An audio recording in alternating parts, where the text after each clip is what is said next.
Hello and a good morning from Europe. Here it is.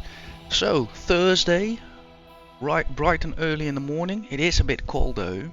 However, I have some wonderful news, guys. So, today I'll have to put the my work a bit through the paces.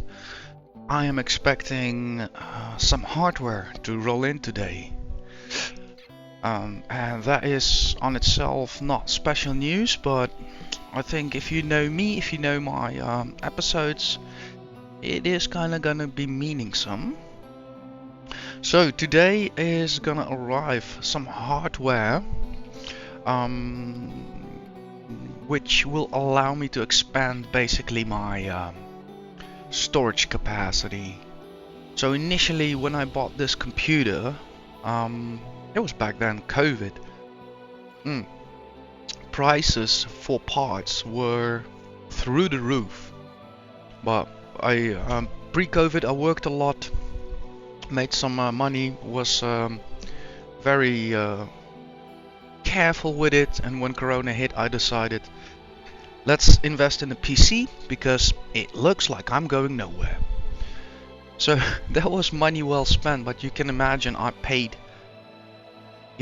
quite a bit over the normal expenses for a PC, especially also wanting to be capable of gaming. I had to make some sacrifices.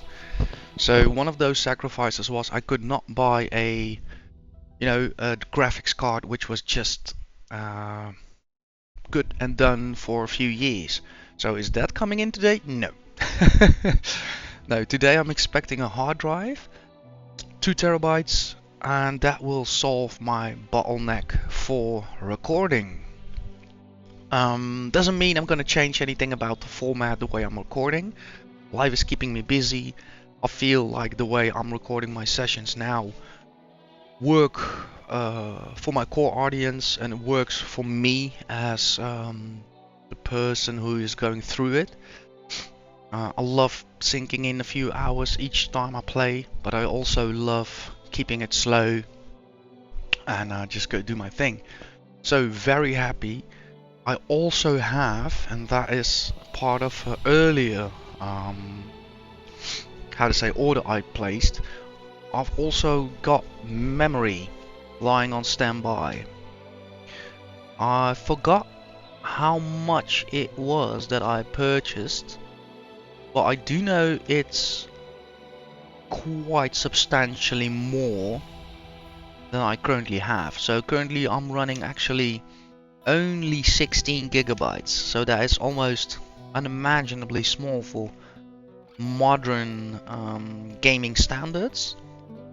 But like I said, I had to make sacrifices, and it worked out for me. So I'll be installing today, after recording this episode, 2 terabytes of new hard drive space, completely new memory, because 16 gigabytes, I can see it on my display, it does hit that mark.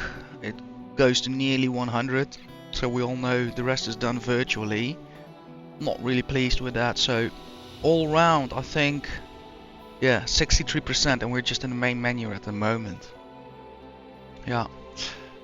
So I do think these changes will allow me to finally be a bit more relaxed, because as you can imagine, there are games that I periodically have to uninstall because there's just not enough room, and I hate doing that because that really draws you out of the game. You have to reinstall it, get back to the specifics of getting it running on your machine again, calculating all the spaces. Like, finally I'll be done with that all. I can just hit the record button, I can just keep multiple episodes, I can work in advance and create episodes whenever time calls it. So much more flexibility is coming my way, and let's hope we pull through another year. That means probably the next upcoming year after, I'll probably upgrade like the graphics card to even go further and Also improve the graphical, the graphical fidelity of my recordings. So all round good news, good news, good news. So what are we gonna do today? Well, for one, I'll be turning back with my attention towards the scrap processor we built. And to be honest, once that mission is kind of through its initiation phase, I'm not sure. I want to pick that up from the game. So let's not dwell on that too much. I am all set and hope you are too. So let's dive in and finish up that scrap processor. Let's go.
So there we are, back on the station. Oh, no, no, no, no, no. Oh, we're dealing with this again. Okay. Trolls. Are you connected then? No, you're not, right? So how the... Wait, guys, I need to figure something out here.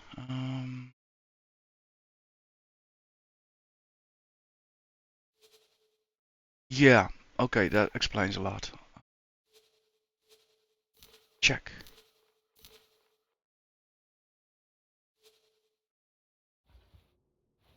Yeah, perfect. There we go. I was moonwalking straight out of there. Good morning, Gus.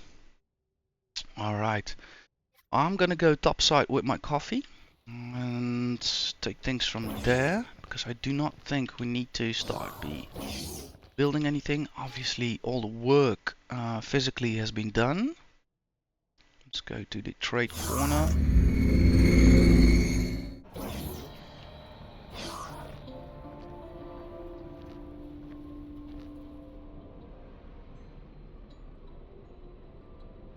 All the solar panels.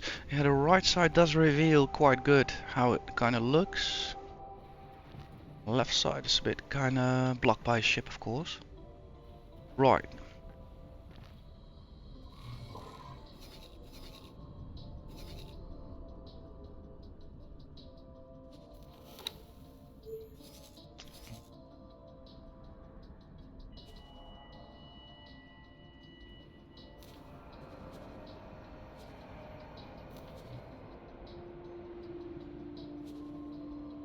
Alright, let's take things one step back, especially for people who might have only joined in with today's episode. So, we're over at Hiva's Twin 5, where I've built over the past two episodes the following scrap processor. Let me show you guys. Let's do it this way. Live stream view. So, the scrap processor, I built it as a part of a test, like most things that I do next 4, because I'm that new to the game still. The sole function for now is to start collecting scrap further discover how this mechanic works. So I've had one of these crab processors early at my main station in Hiva Twin 1, but it wasn't a good connect. I explained to my regular viewers that might be because of some of the global orders and the station orders that are currently applied to that station, that sector of space, and my personnel. So this station came about because there was also a source here. So there were wrecks, and I thought, you know what? I'm having issues testing out this piece of gameplay in Hiva Twin. I don't want to be messing with my other, how to say, business activities running there. So let's just build it actually where it should be, near a debris field, and then pick it up from there. When one is adding modules to a station, it does not kind of ring a bell what's all needed. Once I decided that I wanted to have this scrap processor out here, suddenly I became very aware that all the bits and pieces had to be built just to make it function. So we're talking about docks for ships to land, make purchases and trades. We're talking about security for, you know, the occasional bad person who decides to make a move, but also additional facilities such as the energy cells we're looking at here. Initially I built one, just like naive, we'll do some power here and we'll do some ship landing things there and it will work. Well, very quickly I discovered technically it worked. However, the hourly production rate, and that was basically the whole theme of previous episode, was nowhere to be seen. We basically spent millions to be looking at all of that material floating in space and working slower than my grandmother would. So the whole realization about hourly production rates started and for me spiraled as I tried to understand through the UI what was needed to reach a kind of equilibrium in terms of production. The UI did not help me. Every time I added a piece, like, yeah, we need to add one more energy cell or solar power, um, solar panel, and it will match up, and then all the numbers changed again to the degree where I was like, okay, I have now so many solar panels, I know it's enough. We'll figure next episode out how this rate progresses. So, that is kind of today's cue. We've built it, it works, but now I must understand how it works, basically. Oh, this is interesting. So I do now want to check what he's doing because I believe he's gonna either start or deposit. He's pulling, we can see the beam, so he's probably gonna deposit. And then I'll pick up from there towards analyzing a bit more how we are doing in terms of hourly production rates. And you know why this is so important? Because over at Hiva's Twin 1, I have a station with multiple production modules. So you do understand the picture now, right? So probably that place is not running efficient as well. And this station made me realize everything about that, everything. Like the hourly production rates, the adding of staff to increase efficiency, and all of that jazz, you know. Doesn't mean it's all gonna happen. It still needs to be, in my perspective and view, there needs to be a solid reason for it. But definitely it'll help me when I return to Hiva's Twin 1 to look for the big wrongs, right? To look for the big trouble in production rates.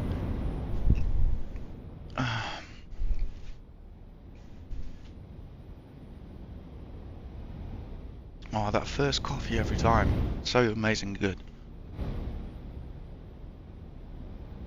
So again, I'm also recording in the morning.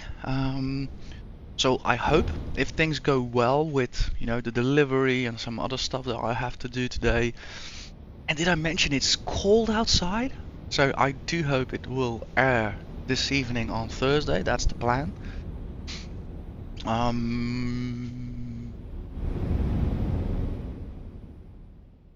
Wait, let's kind of see what's gonna go down.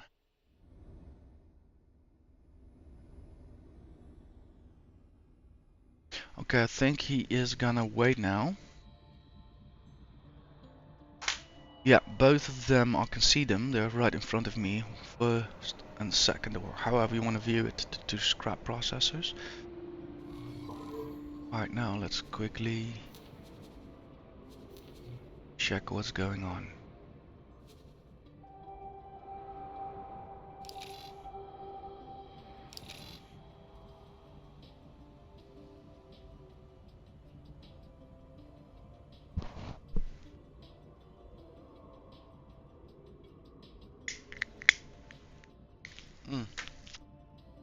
So guys, I'm gonna switch the topic a bit back to the game, because I just also realized, yeah, the bit of trouble I had with the UI and keep on building energy cells or solar panels was also because I saw we had a it's like an efficiency penalty going on. Like, so the more solar panels I built, it also meant the number of missed or skipped, yeah, however you want to call that piece of information, additional output that is not being reached. It got stuck on 50,360, and that's the number that went up with every energy, with every solar panel that I built. So, some of my real quick calculus, and I was like, I don't know, even sure if that any of that is correct, because I'm figuring this out as I go, but showed me I would be needing to be producing somewhere around 90,000 energy cells. Let's see if I can rediscover that figure. Yeah, here we go. So resources an hour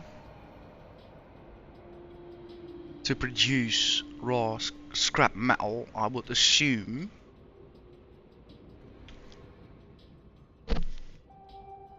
I'll have to, let's say, understand it the following way. So the next production cycle finishes in 44 seconds, and that contains scrap metal, which needs resources being energy cells and raw scrap. So for 9,000 scrap metal, you need to deliver 90,000 energy cells and 9,000 scrap. That's how I perceive this piece of UI. So more than often we keep seeing modules without resources, and if I track that back to raw scrap, that should not be the amount, or that should not be the problem, because we are actually processing. When I look at energy cells, we can see, let's watch here for a sec, this number goes up and then straight down, so that gives me the reason to believe the missing resource is therefore energy cells.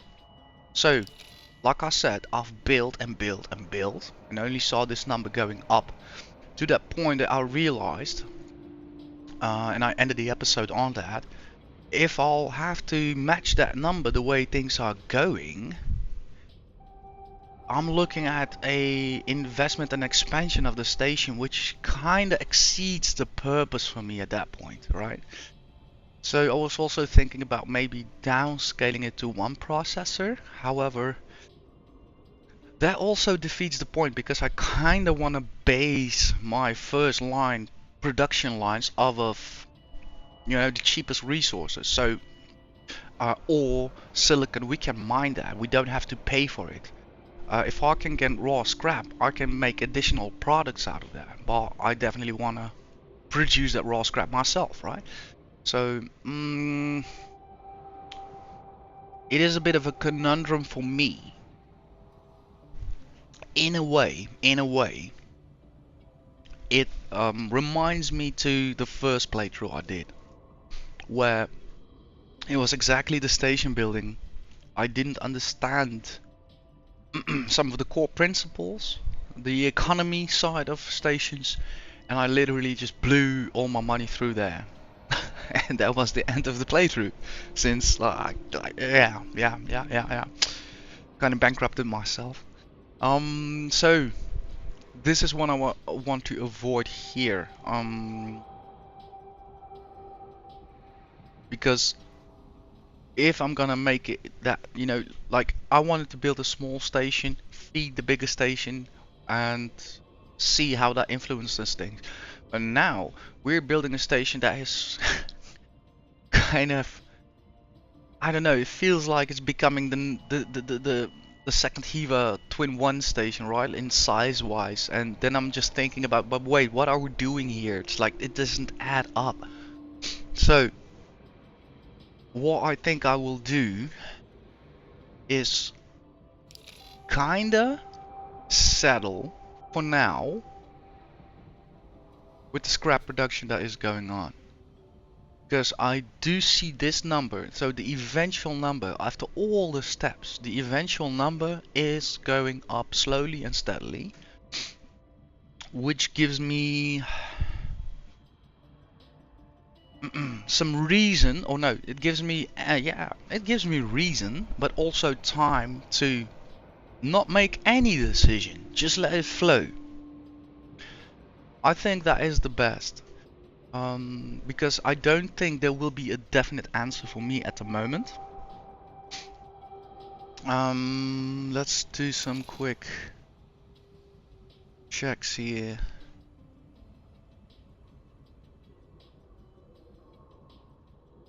So I'm already ringing 8.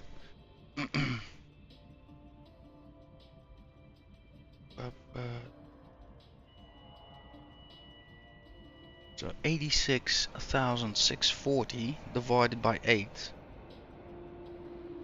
means that approximately one of them does 8,580.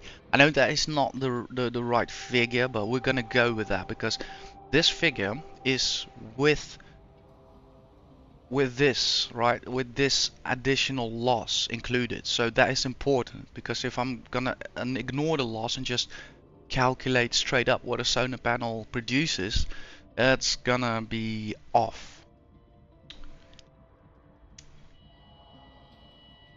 So 90,000.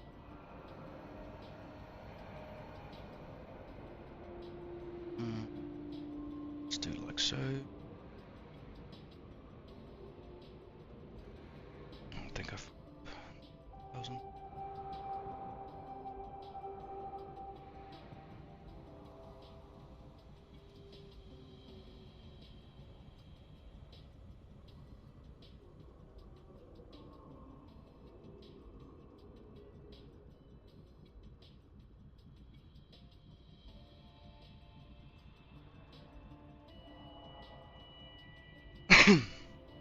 So roughly 10. Okay. I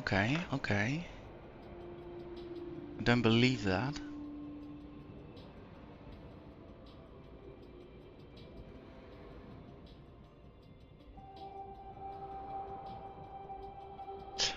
Wait, where do I get that number 8 from? Is that my imagination? Let's go back to build.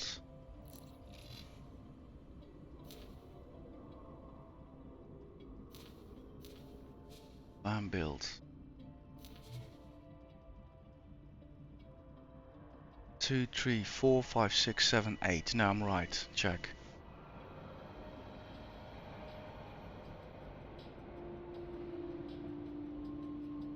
Now here they're coupled, so they are 1, 2, 3, 4, 5, 6, 7, 8.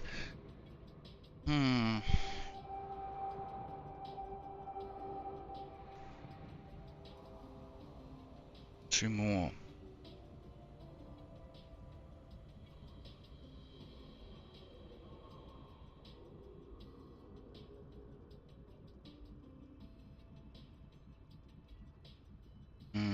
least 3 more actually.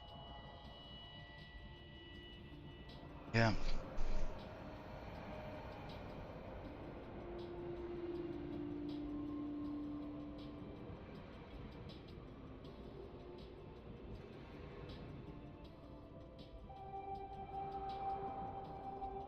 Already this is not very efficient, of course. You got one part blocking the other, but okay.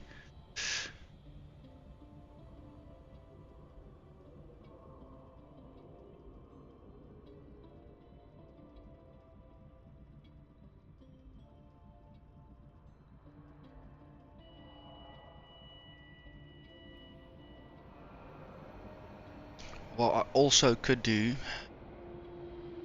just thinking about it right now, is moving this piece over and creating another layer on top.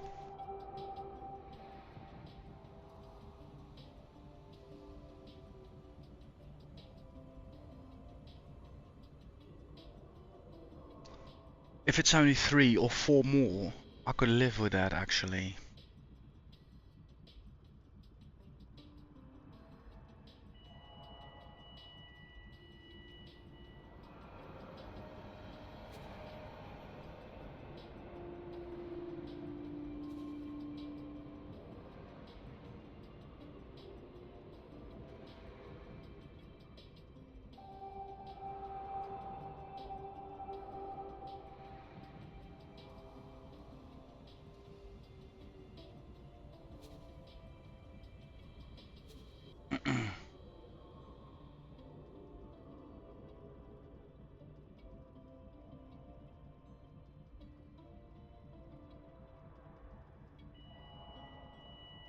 You know, at this point, I'm not even sure which side is up or down. Don't think it even matters actually, but never know.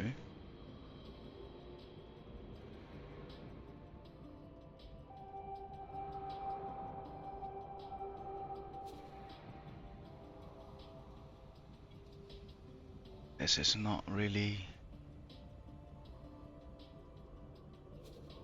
Yeah, I think I'm gonna just remove this one as so, as such. I don't want to have these misalignments in the station. That is just not necessary.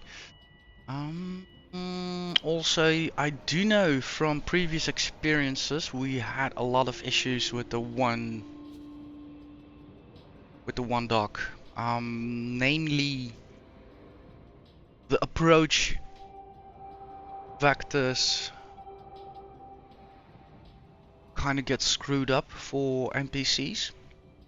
So what you get is a lot of ship-to-ship coalitions on docks and docks. So I do think it will be for the better to have a 3-pier.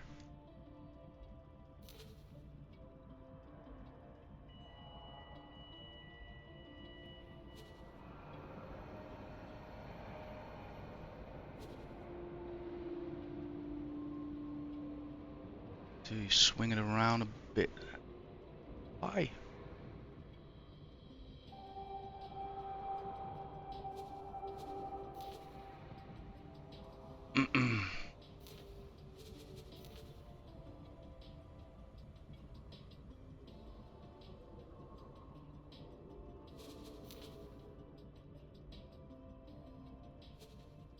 I hope it's gonna fit though.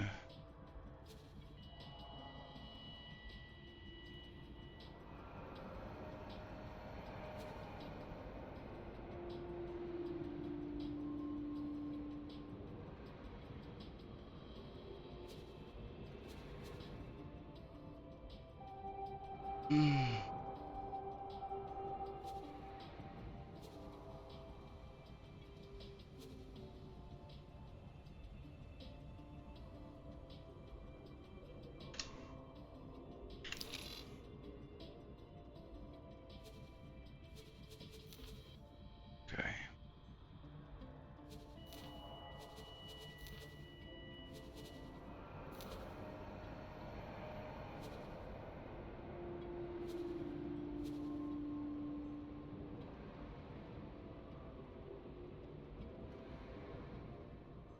Check.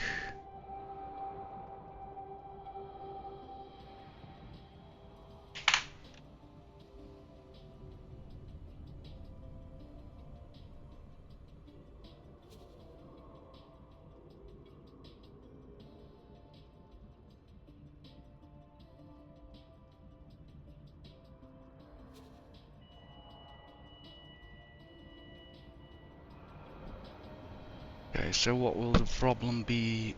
This probably don't have build storage.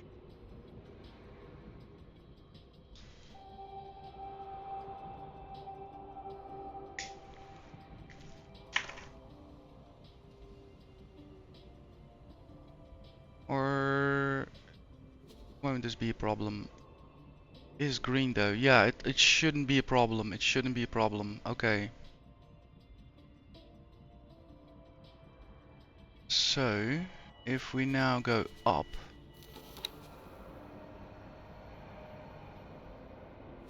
base structures, vertical structures, yeah.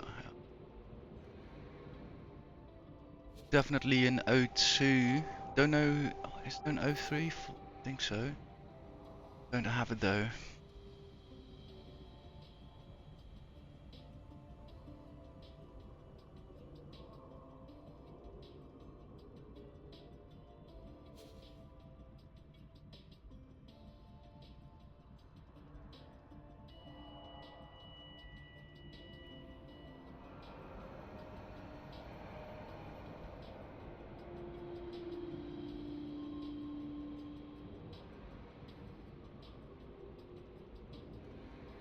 Yeah, I'm not at the desired height yet.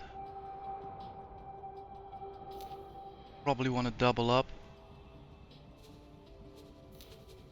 Put a cross on top.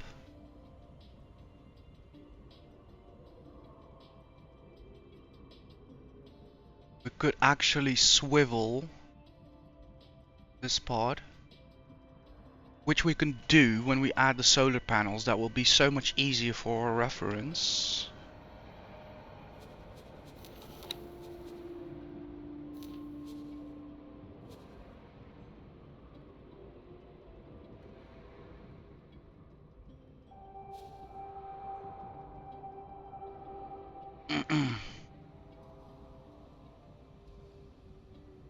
Beam is going, I think, on the back there, so I'll need to flip it around.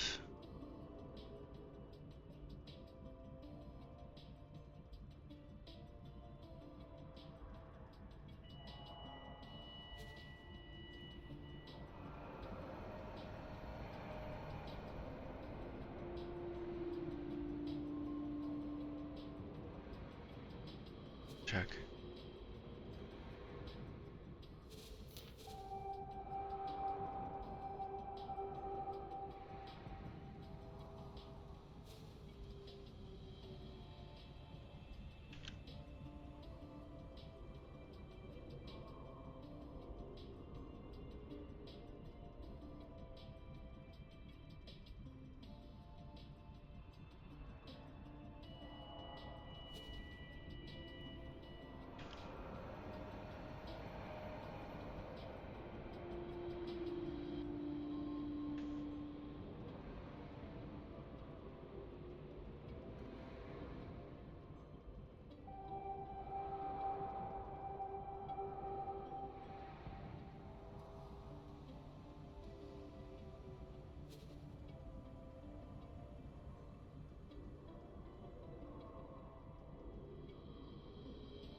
Okay. Alright, let me check quickly which way they're oriented.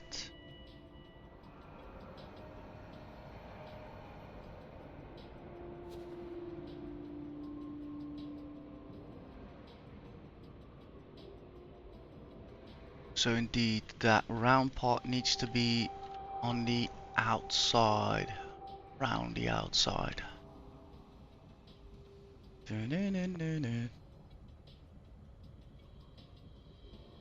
Yeah, it looks definitely on the outside.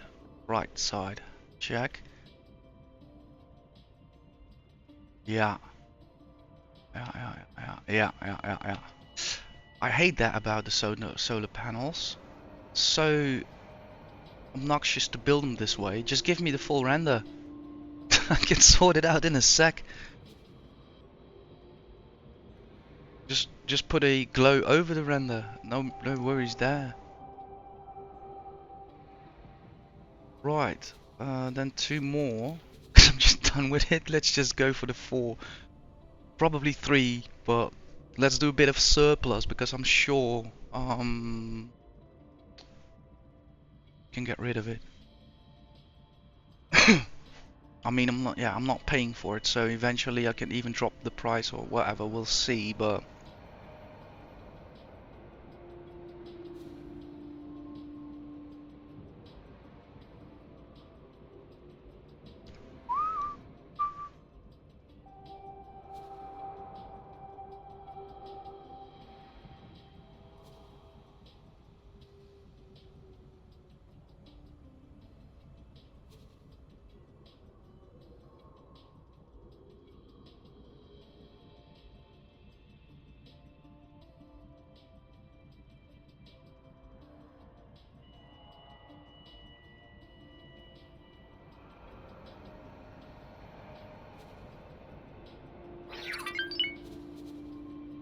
and the final bit.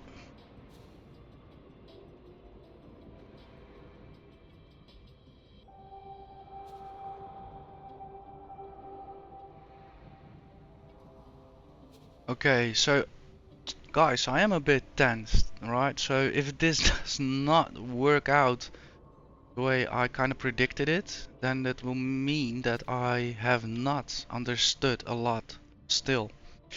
So in that regard, I am a bit nervous.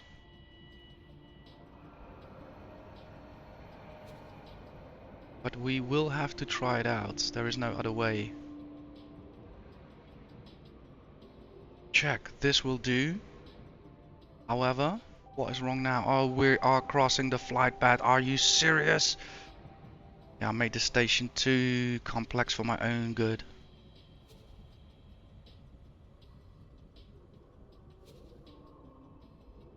Still not entertained. Check. It's the max we can give. Yeah, I don't fancy going up one higher.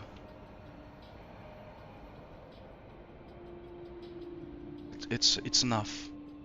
It's enough. Check, check.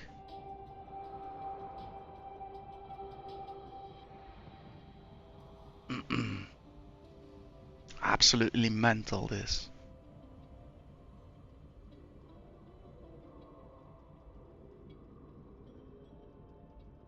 Don't even want to know what we're gonna need resource-wise, but it'll have to do.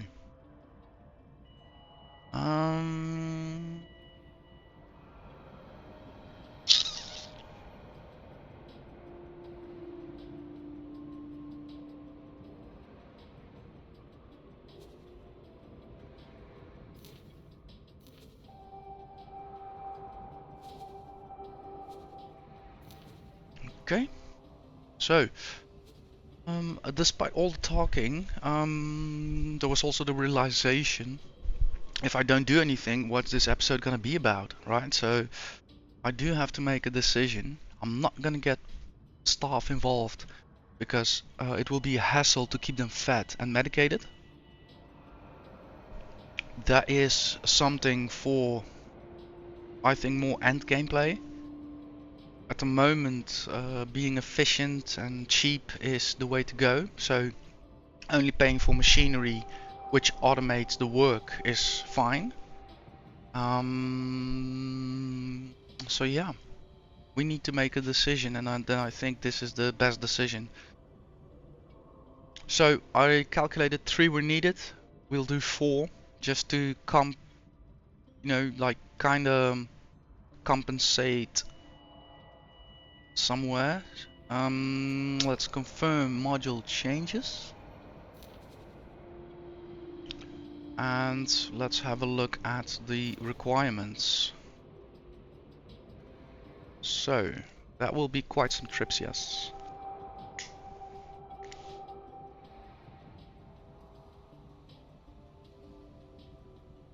So the least amount I'll need is Claytronics. I'll start working on that.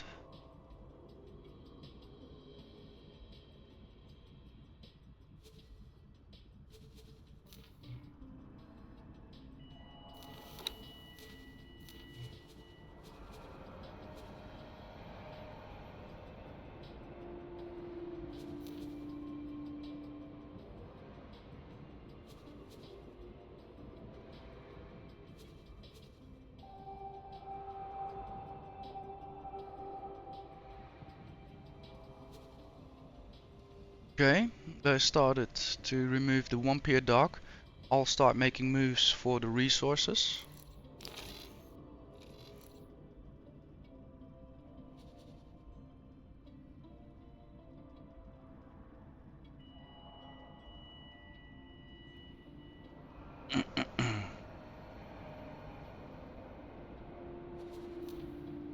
So 10 fleet 36, let's work with them.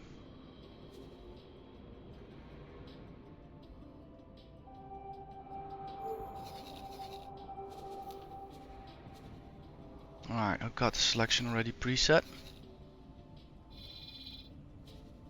Sold West, Claytronics 1570. 1700, 1700. 16 I saw shooting by. 1900.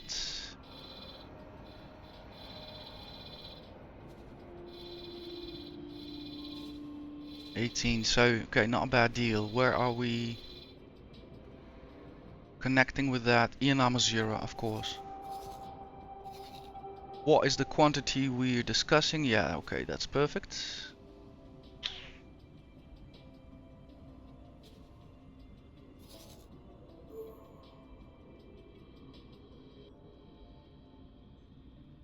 Okay, this fleet, let me quickly check their behavior, escape, and pirate harassment, escape, check. Okay, we're gonna keep that way.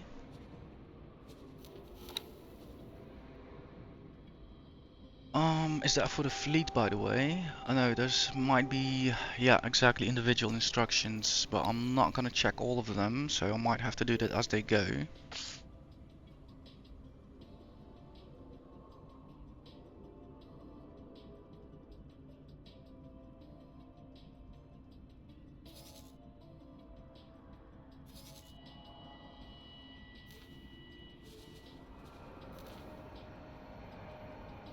Okay, so you can carry 129.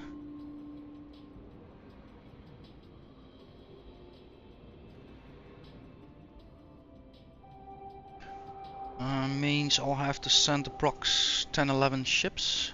Roger that. I'll have 14 of them here.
check.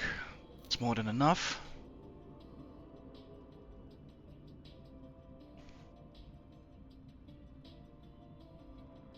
Yana Mansura will ask some time.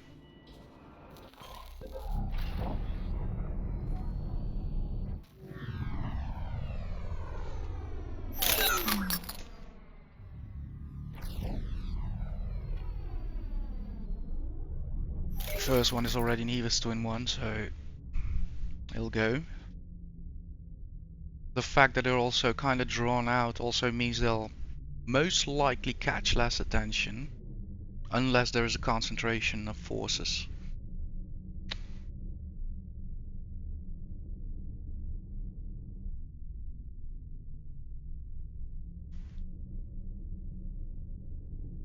So, that has been set in motion.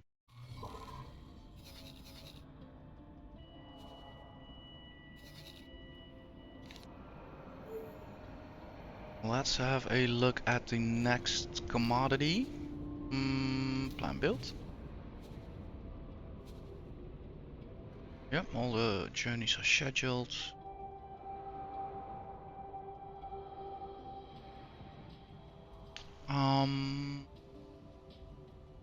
Energy cells. I'll do them maybe last because we might have them.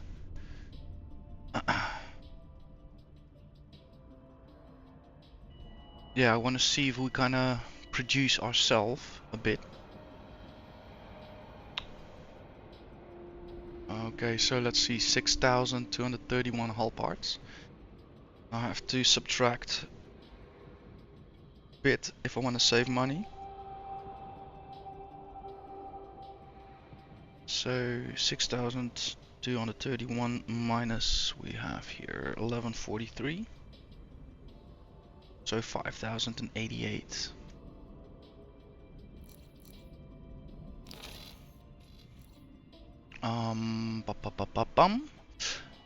That might be a job or that's the salvage fleet. Carrier. So let's zoom out. Hull parts 114. I think that is actually the best price I'm gonna get.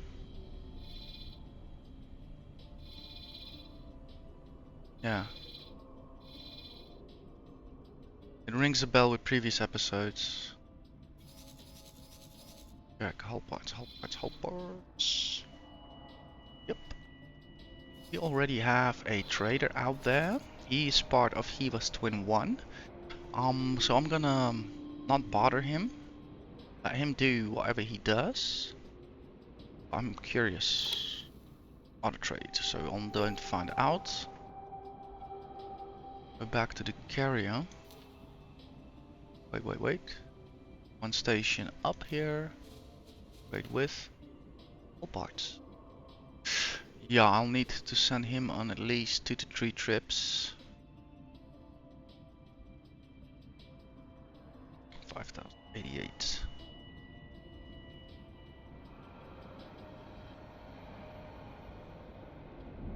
Yeah. Have that done. Connect up and deliver.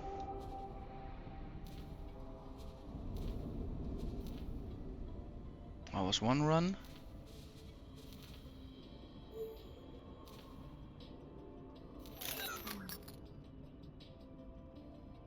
Wait, what?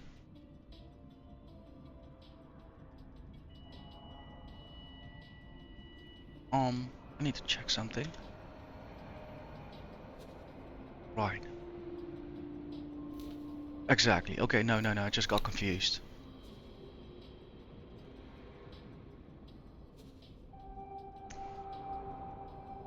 I'll do 3 full loads.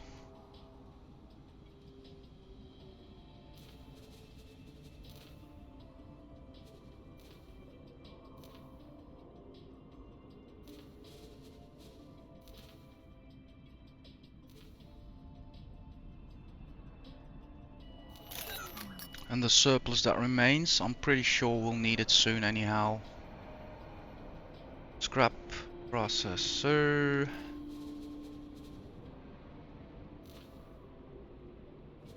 Check. Right, that has been set in motion. Now, let's revert back towards the energy cell issue. Not really an issue though. No. So, after the smaller vessels are done, I will send out an appropriate amount to cover for the energy cells. That's not a task we want to have a big ship doing.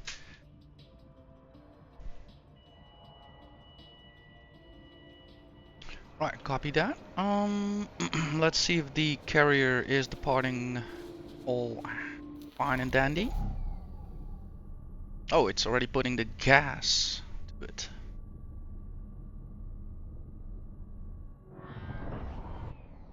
Ready to jump already, go.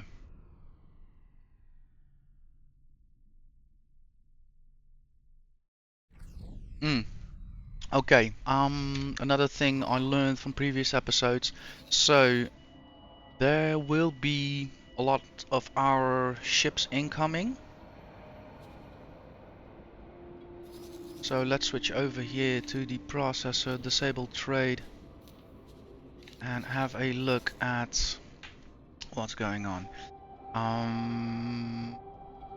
The builder, yeah. In gunboats, yeah. You are track to me. So I'm gonna ask my vessel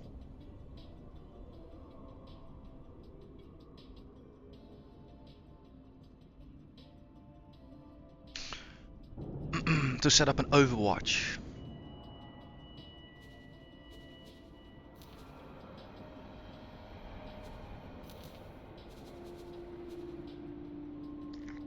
So protect the position. Choose area.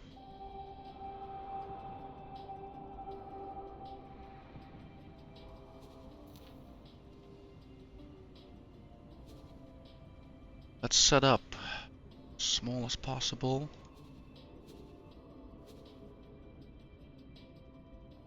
How about 10?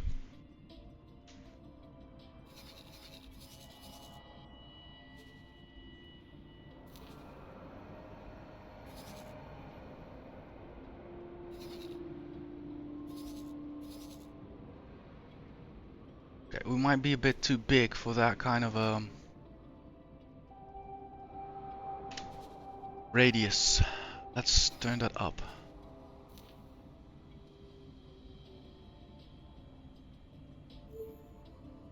Can we do a 15? Not realistic? Yeah, this is much better. Let's keep it at 15. So, the lead ship, which is completely not suited for this task. We'll assume Overwatch. It is the slowest ship I have, so in a way it is actually quite fitted for this task. It won't zip around too fast. It will kinda be easier to manage. However, I do have to take into account. Let's quickly check. So indeed, I have 2 gunboats at my disposal.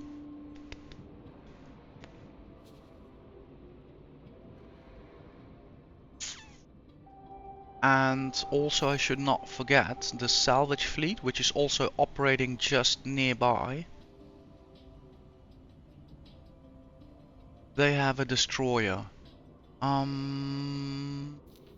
is that one configured? He's in the better group doing defense, right?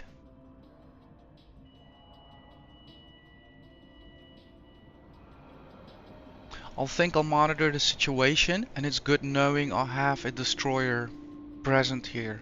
So as soon as the smaller traders start coming back and piling up, causing a traffic jam due to the limited amount of docking ports, I'll be able to provide initial overwatch with my ship. It's protecting the area, so somebody goes red, we'll at least have a automated response. That should kind of gave me the heads up to be ready to redirect the gunboats or redirect the destroyer. But I do think we'll manage this situation better than previously, where we got like hat-tricked attack-wise. I think there were like 3-4 attacks after each other, or yeah, all happening straight after one after another, just because we had pilots sitting here with stuff in the cargo hold, just waiting to dock.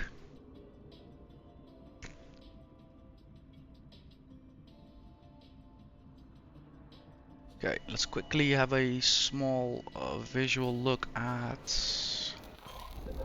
the additional forces here. Then I'll switch over to the small traders, see how they're faring and what their status is.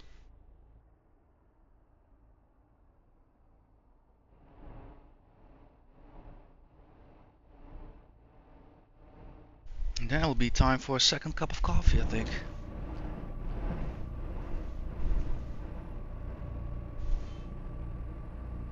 Also keeping my things ready for when the mailman rings.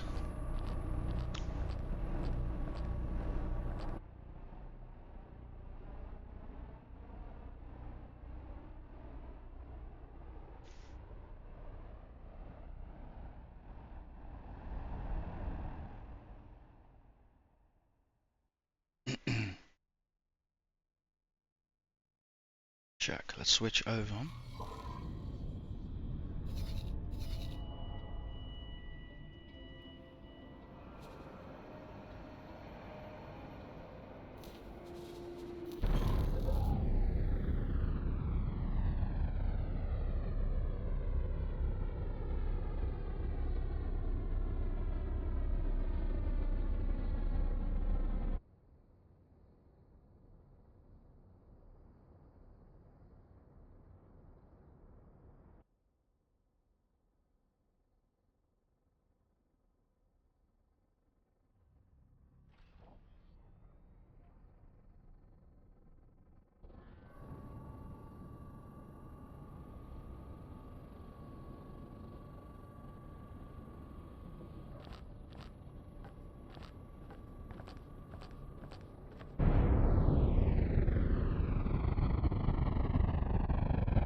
Okay, let's switch over.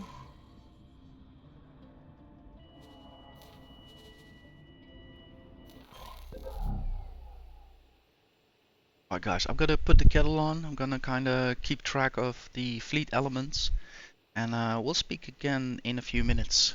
And a reminder to you too, get a stretch in, get something to drink, something to eat, check on the dog, the cat, the rat, I don't know. Right, speak to you in a bit.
Right.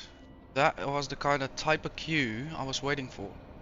Now obviously I don't think that was directed to either this space or my pilot. But now is the time to start paying attention as the first skids are arriving back.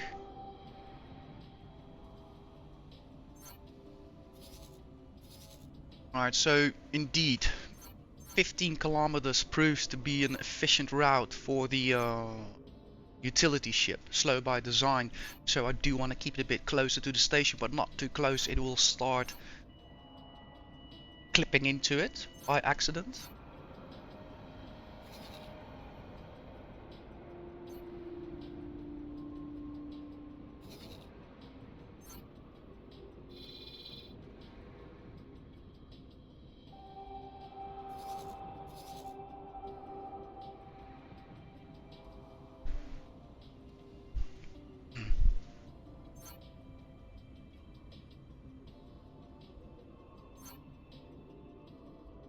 Can't believe, guys, it's actually snowing today here in the Netherlands.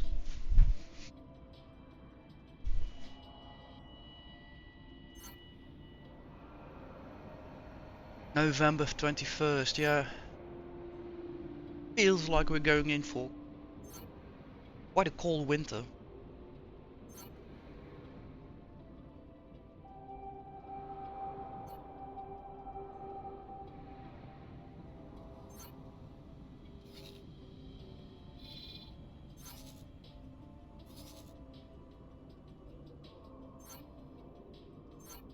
Right, looks like exchange is going smooth enough.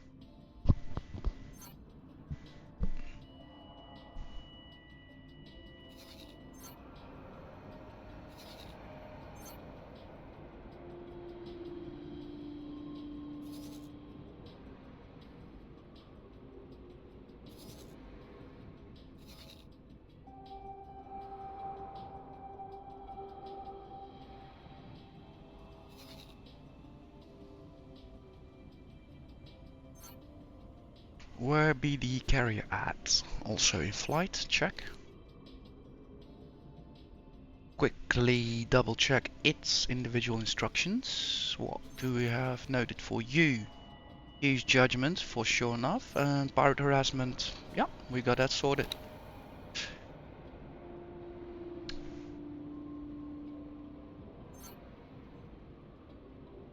As a surprise, it of course stacks also its own group of escorts, and it has perhaps its own gunboats even on board, yeah. I remember last time I had issues, they were not, yeah, they're set on a defense, they were not taking off. I should probably exchange them to attack, but I'll do that later when the ship is out of sublight speed near the station in case the gunboats take off, undock, then get separated.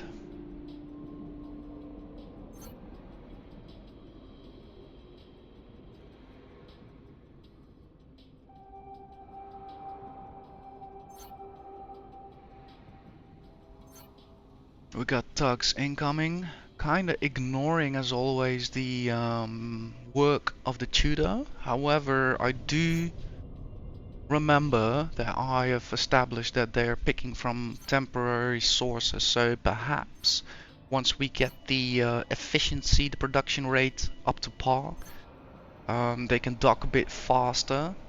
We'll see the transition them from scrap instead of going, well actually just dry fishing the temporary sources and then automatically reverting back to the work the tutor is doing. So that's another reason why I'm actually glad I sorted this out.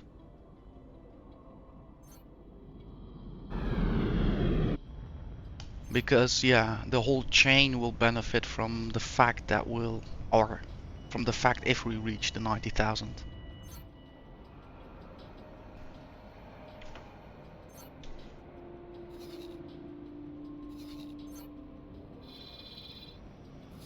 Alright, let's see.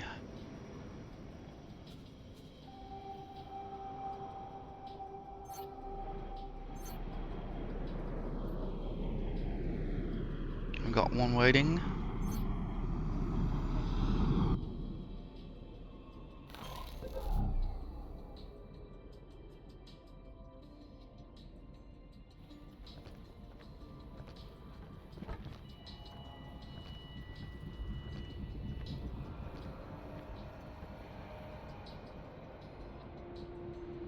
Now this is the centerpiece, so here the other vertical pieces will be erected.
I think the last one is now docking.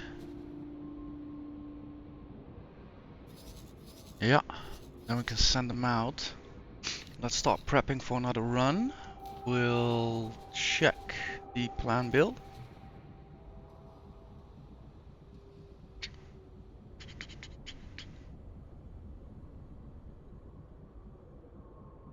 That one's working on the hull parts indeed. So energy cells indeed. So we'll need 2,825.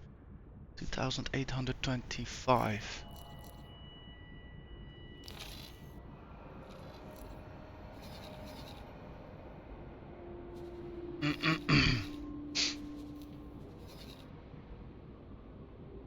Eight a pop.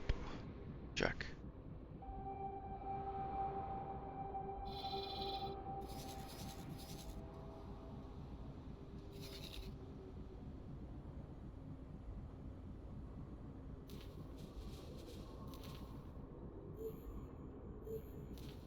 Oh, only one skid. That's nice.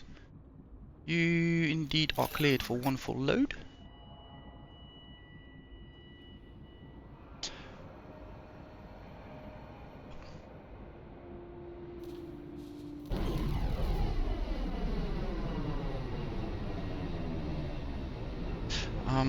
I might give the station just a bit of a head up. So what I mean with that is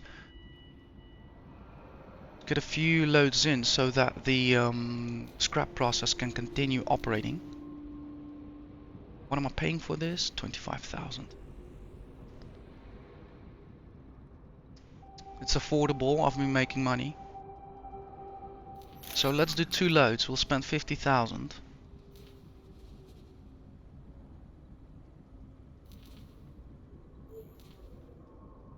Additionally,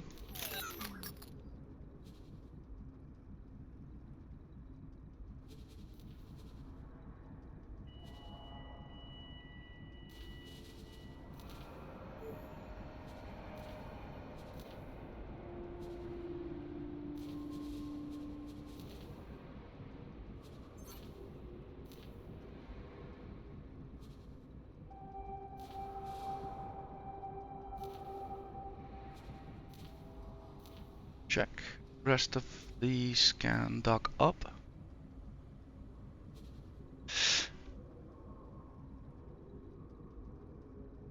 Is situated actually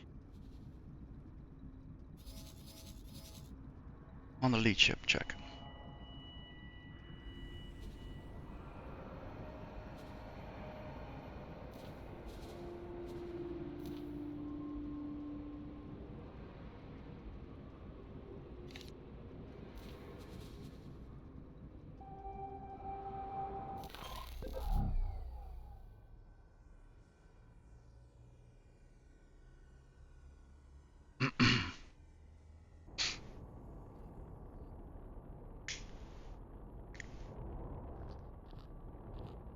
think I should permanently transfer them to the builder, actually, to be honest.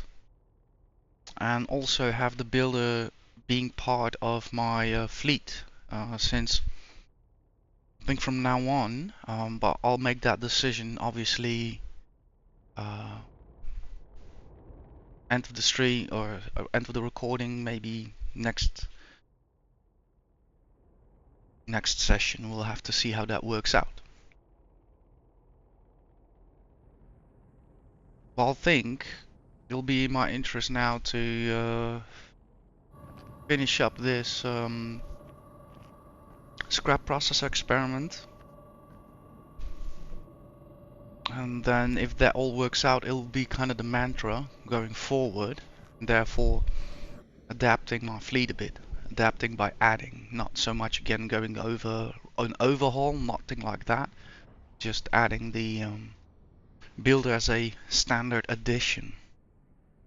Rather than now it's been always singled out. When I'm done, I instructed to go back to Heaver 2-in-1. Think we can save some time here.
Let me quickly check how the recording is doing.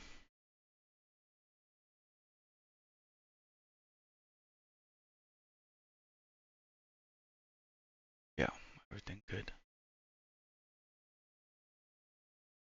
Hours 27 minutes in.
Yeah, E-Wood 22 is a long stretch of space. It will take some time to get back, but we have the time.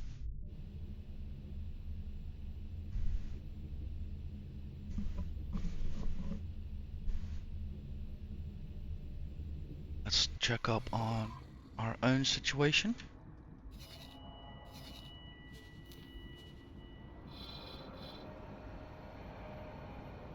Yeah, I have to say,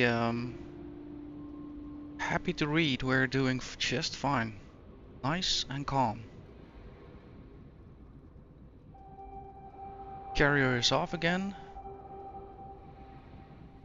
I think it's probably gonna be his last run to be.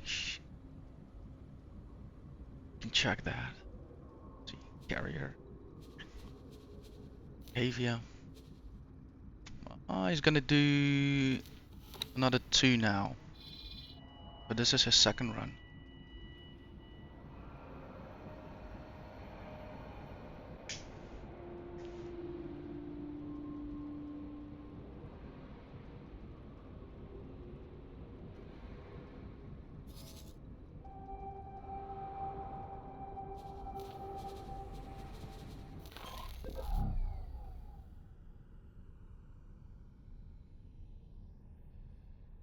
Yeah, we're still kind of lacking a bit of everything.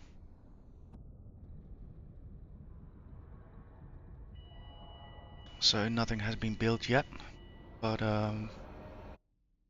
yeah, let's give it some time. I'm gonna go off the mic, just enjoy this process, switch between ships a bit, and we'll talk when the work is done.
So, while I was away, sorry for my voice, I've just been running up and down a flight of stairs.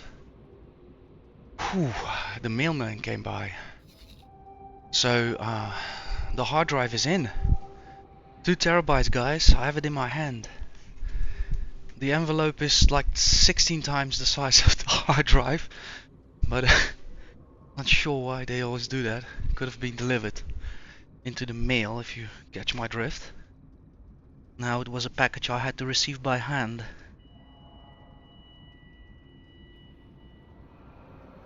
If it was just half the size, it could have fitted in my mailbox.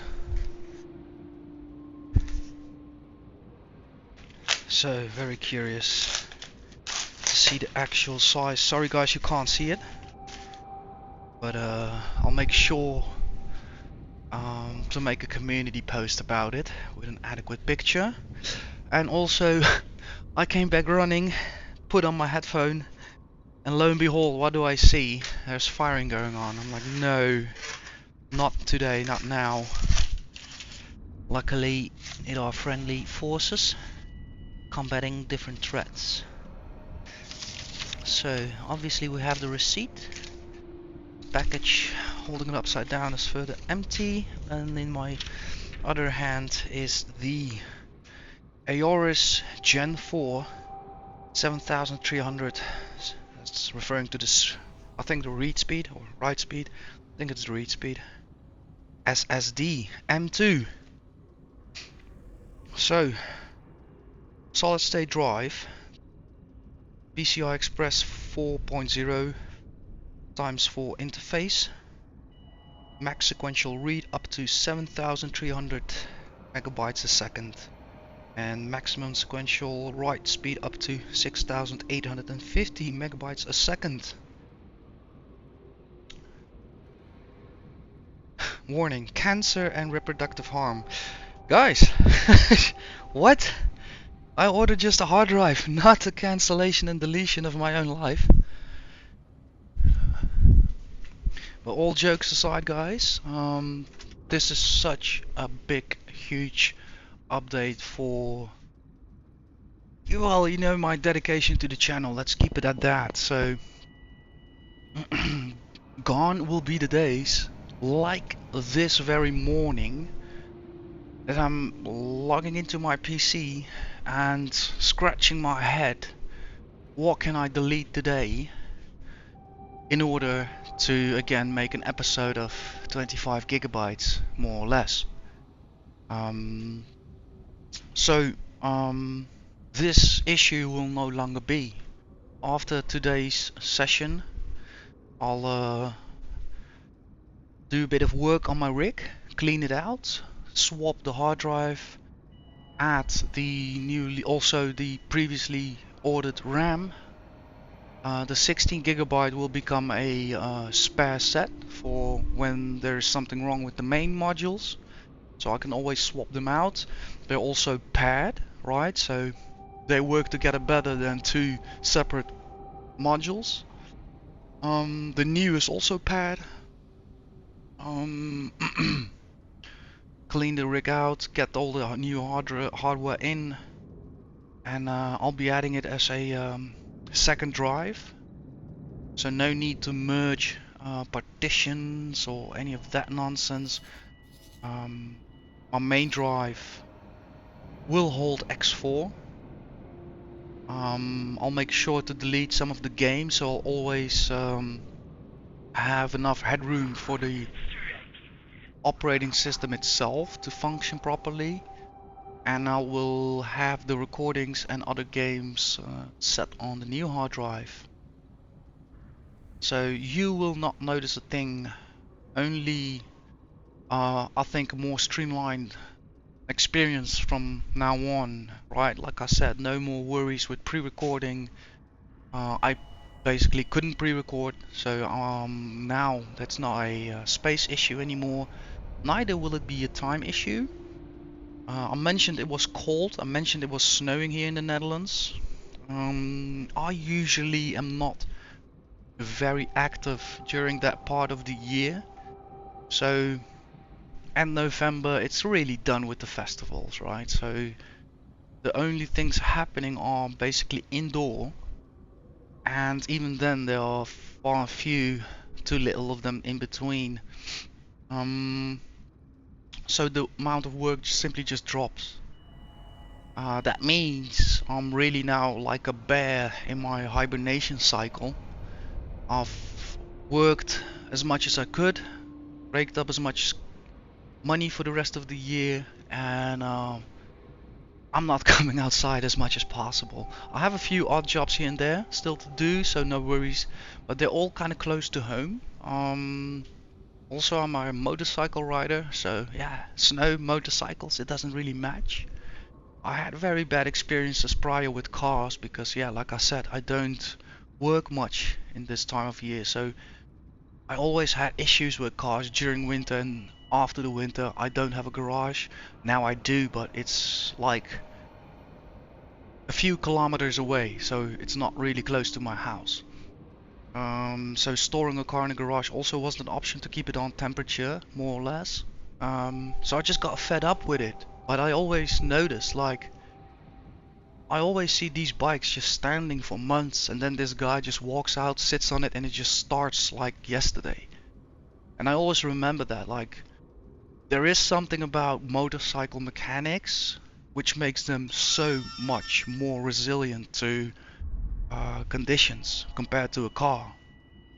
And my experiences proved to be right. Like, I bought the most horrific second-hand, um, like first motorcycle you can buy, right? So it was so bad I had to bring it to like a professional garage to get it sorted. Only then was it like truly safe enough again to ride. That thing never quit on me during winter, never. It stood outside with a cover on it. It got snowed on, it endured extreme low temperatures, and it didn't saw much use during winter. And then as soon as it was like January, February, and I just started working again, it just worked. Like nothing wrong with it. And second bike I have now, same experience. That thing sits at minus outside. Gets snowed on, also under a cover, but still, you know, the temperature of the bike is so impacted by that it still doesn't matter. That's crazy insane to me. Crazy insane. And with cars, yeah, I keep seeing the road services vehicles every year again with the neighbors and the rest of the land of the Netherlands. You keep all the traffic reports coming in, cars break down, cars traffic jams, all this stuff. So yeah, all in all, man, really happy. Good times, few months are coming ahead. Like, not concerned what is really going on in the world. There's just too much. Um, Also, being online on the normal platforms for social life, and it's also just too much. Everybody's having an opinion. It's kind of making me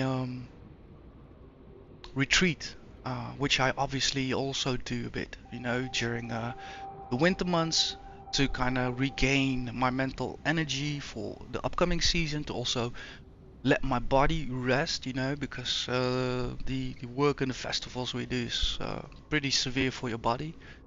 Up to the point that I get some almost serious withdrawal symptoms from not working.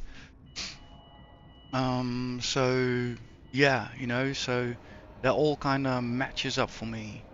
Um, I'm really happy that I've decided to put my mind and my money and my sanity to gaming, the channel, to some wonderful things happening on Twitch.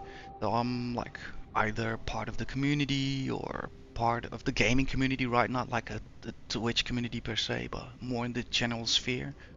Happy to see that happening. I'm gonna put my attention there, and they always say lead by example. So, if you show the world that a lot of problems don't even exist when you just occupy you with yourself, that's also something worth mentioning, right? So lead by example is what I'm gonna do.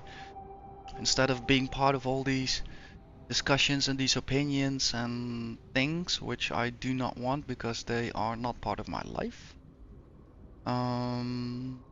Just you're gonna show that when you focus on your own community, your own piece of life, it usually is for the better for everybody, and less conflicts arise due to that. So yeah, definitely more gaming.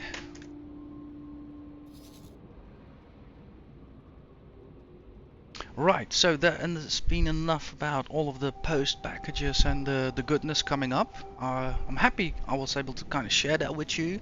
Kind of also makes this pre 100 episode special, don't you think? Makes you maybe even question, do you have something special in mind? Um, yeah, funny you should mention that. I don't know yet. I've been thinking about it, but the thing with me is I don't like to do things because other people just do it. Um, for myself, I find the note of hitting 100 in a way important because I think no other game has done that for me except Elite Dangerous.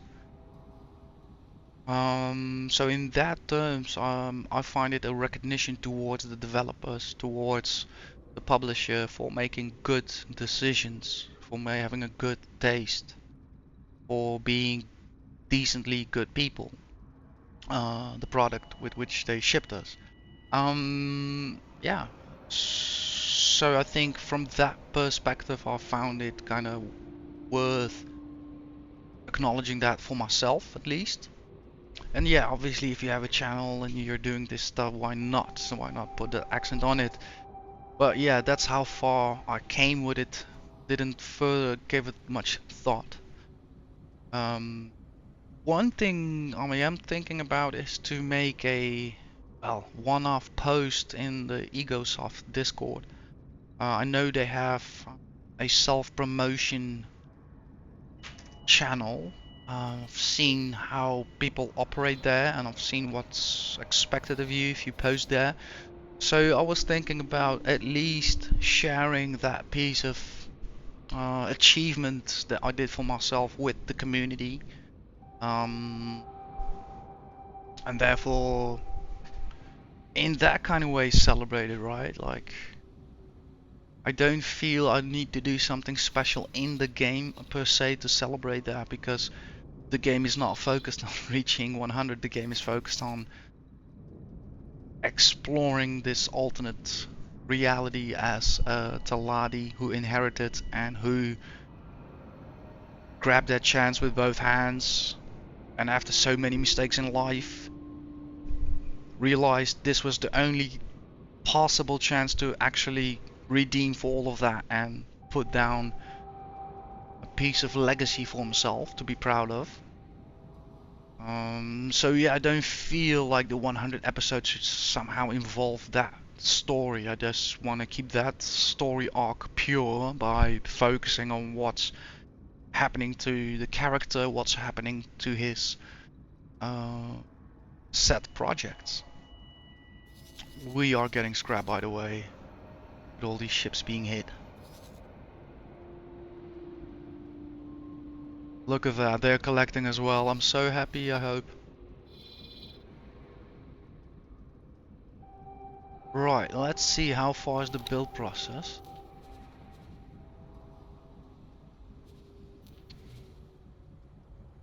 Right, the verticals should be there. Claytronics, we still miss out.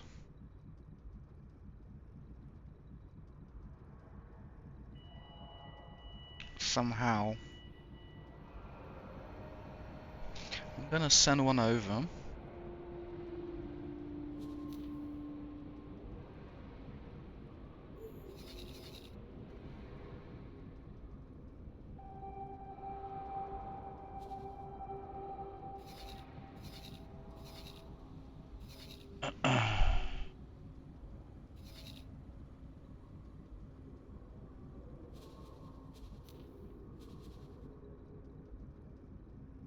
1812, 19. Yeah, okay, I'm gonna grab that. 1812.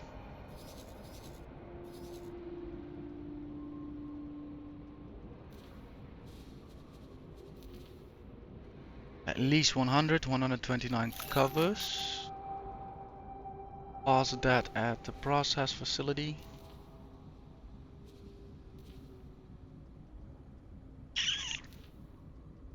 Noted.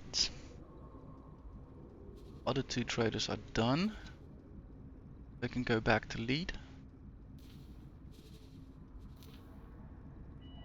Affirmative.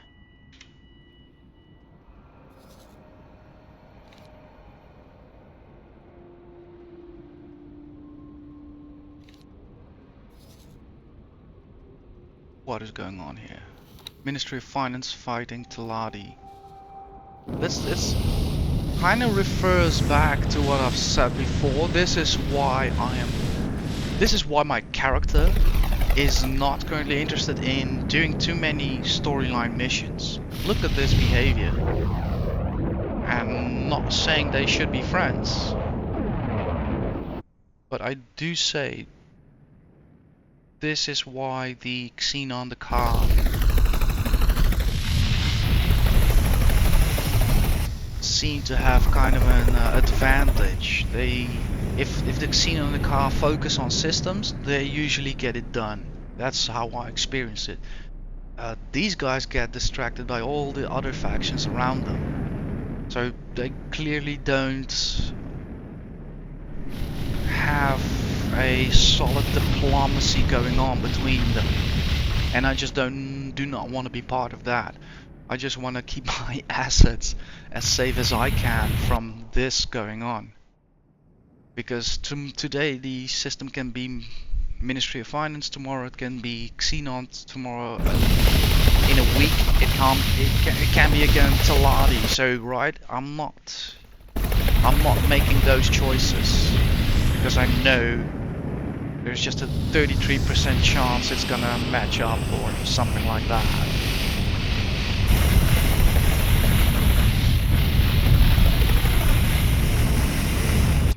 Right, that's enough. That's enough. That's loud. That's loud.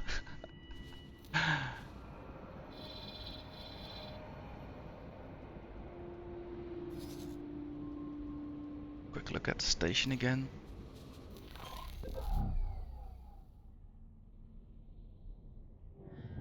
So, in a way I was not wrong, alright? Setting up Overwatch, even if it is the utility ship, it's still being covered in a second defensive line by the destroyer, which is currently babysitting the Tudor.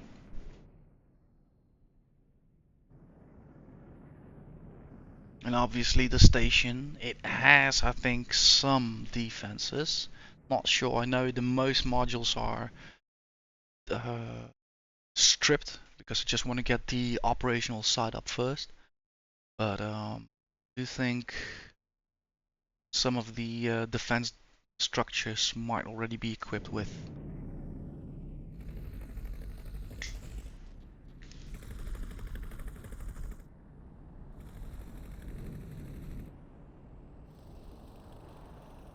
Right, we have some rapid acceleration of progress here.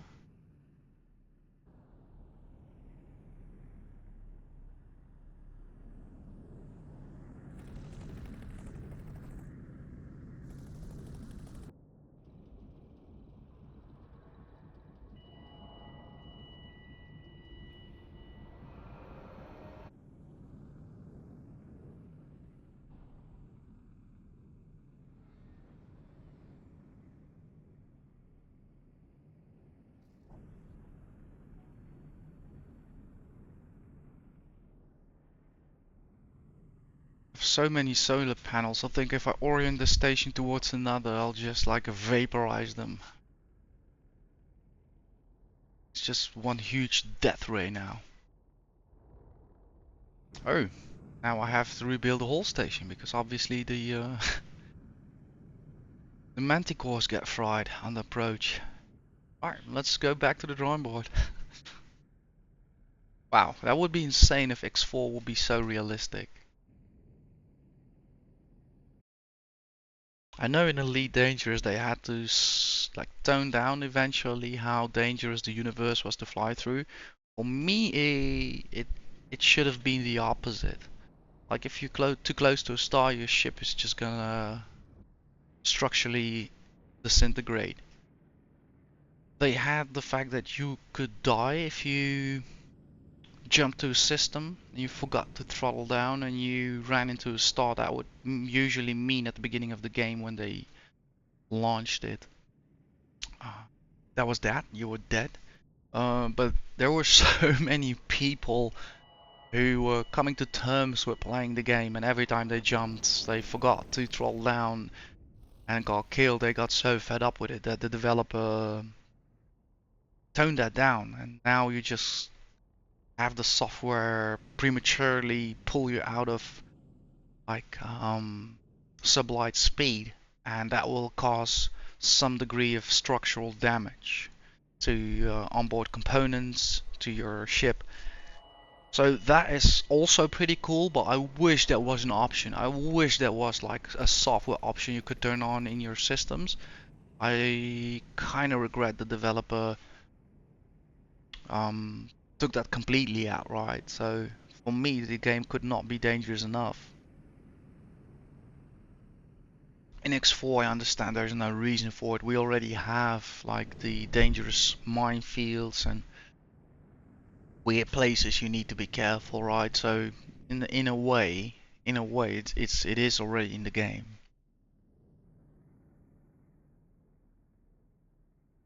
And to be frank, it's even more than with the Elite Dangerous. There, space is just space. You don't have to watch for debris fields or radiation pockets. None of that. While here in X4, you do have to be careful. So kudos to them.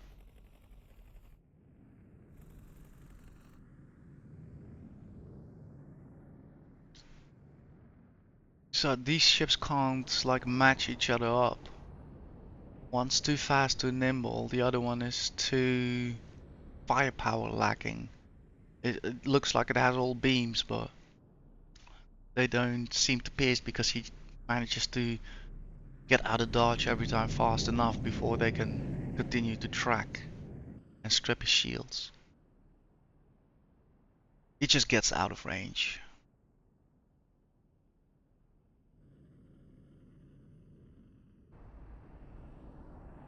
But hey, I'm not complaining. Look at all of that scrap standing by. Look at all of that scrap just for us.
Wow, it's still just going on.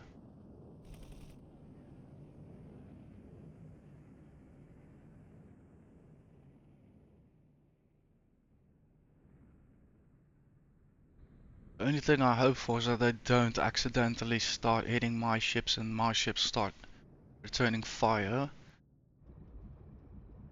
Because we're in Taladi space, so if we start hitting them, it will be a nightmare.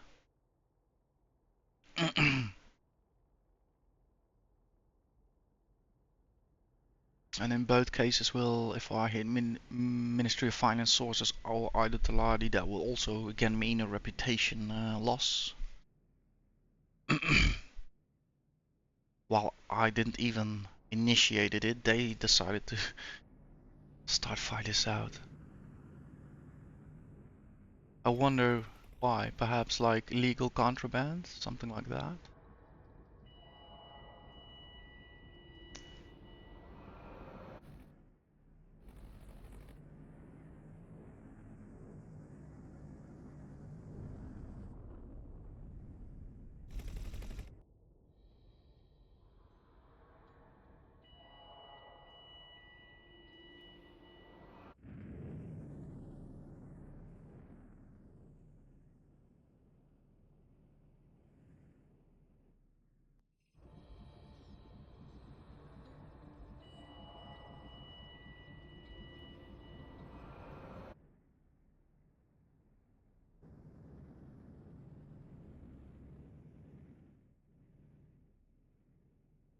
This whole experiment is also again such a journey of make believe for myself.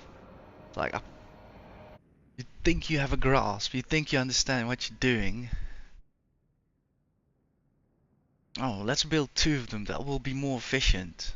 Oh wait, they actually have like a processing time. Ah, well, I have two of them, so let's multiply the solar panels then to match up. Oh wow, I can actually use more of them now. So like going back and forth between figuring things out, just realizing you can make plans as much as you want, but in the end it's we all perceive reality in such a weird way until you familiarize yourself with the reality of the machine, the situation, the everything, all the variables, and then you actually realize, okay, that is the reality. I had an idea, I had a sense, but so many pieces of the puzzle I still did not see or experience until the fact that when you start operating it, then it shows.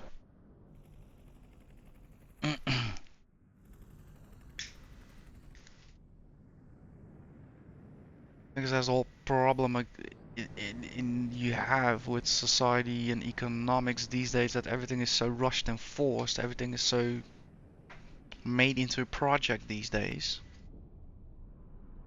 And they all seem to disintegrate within like years.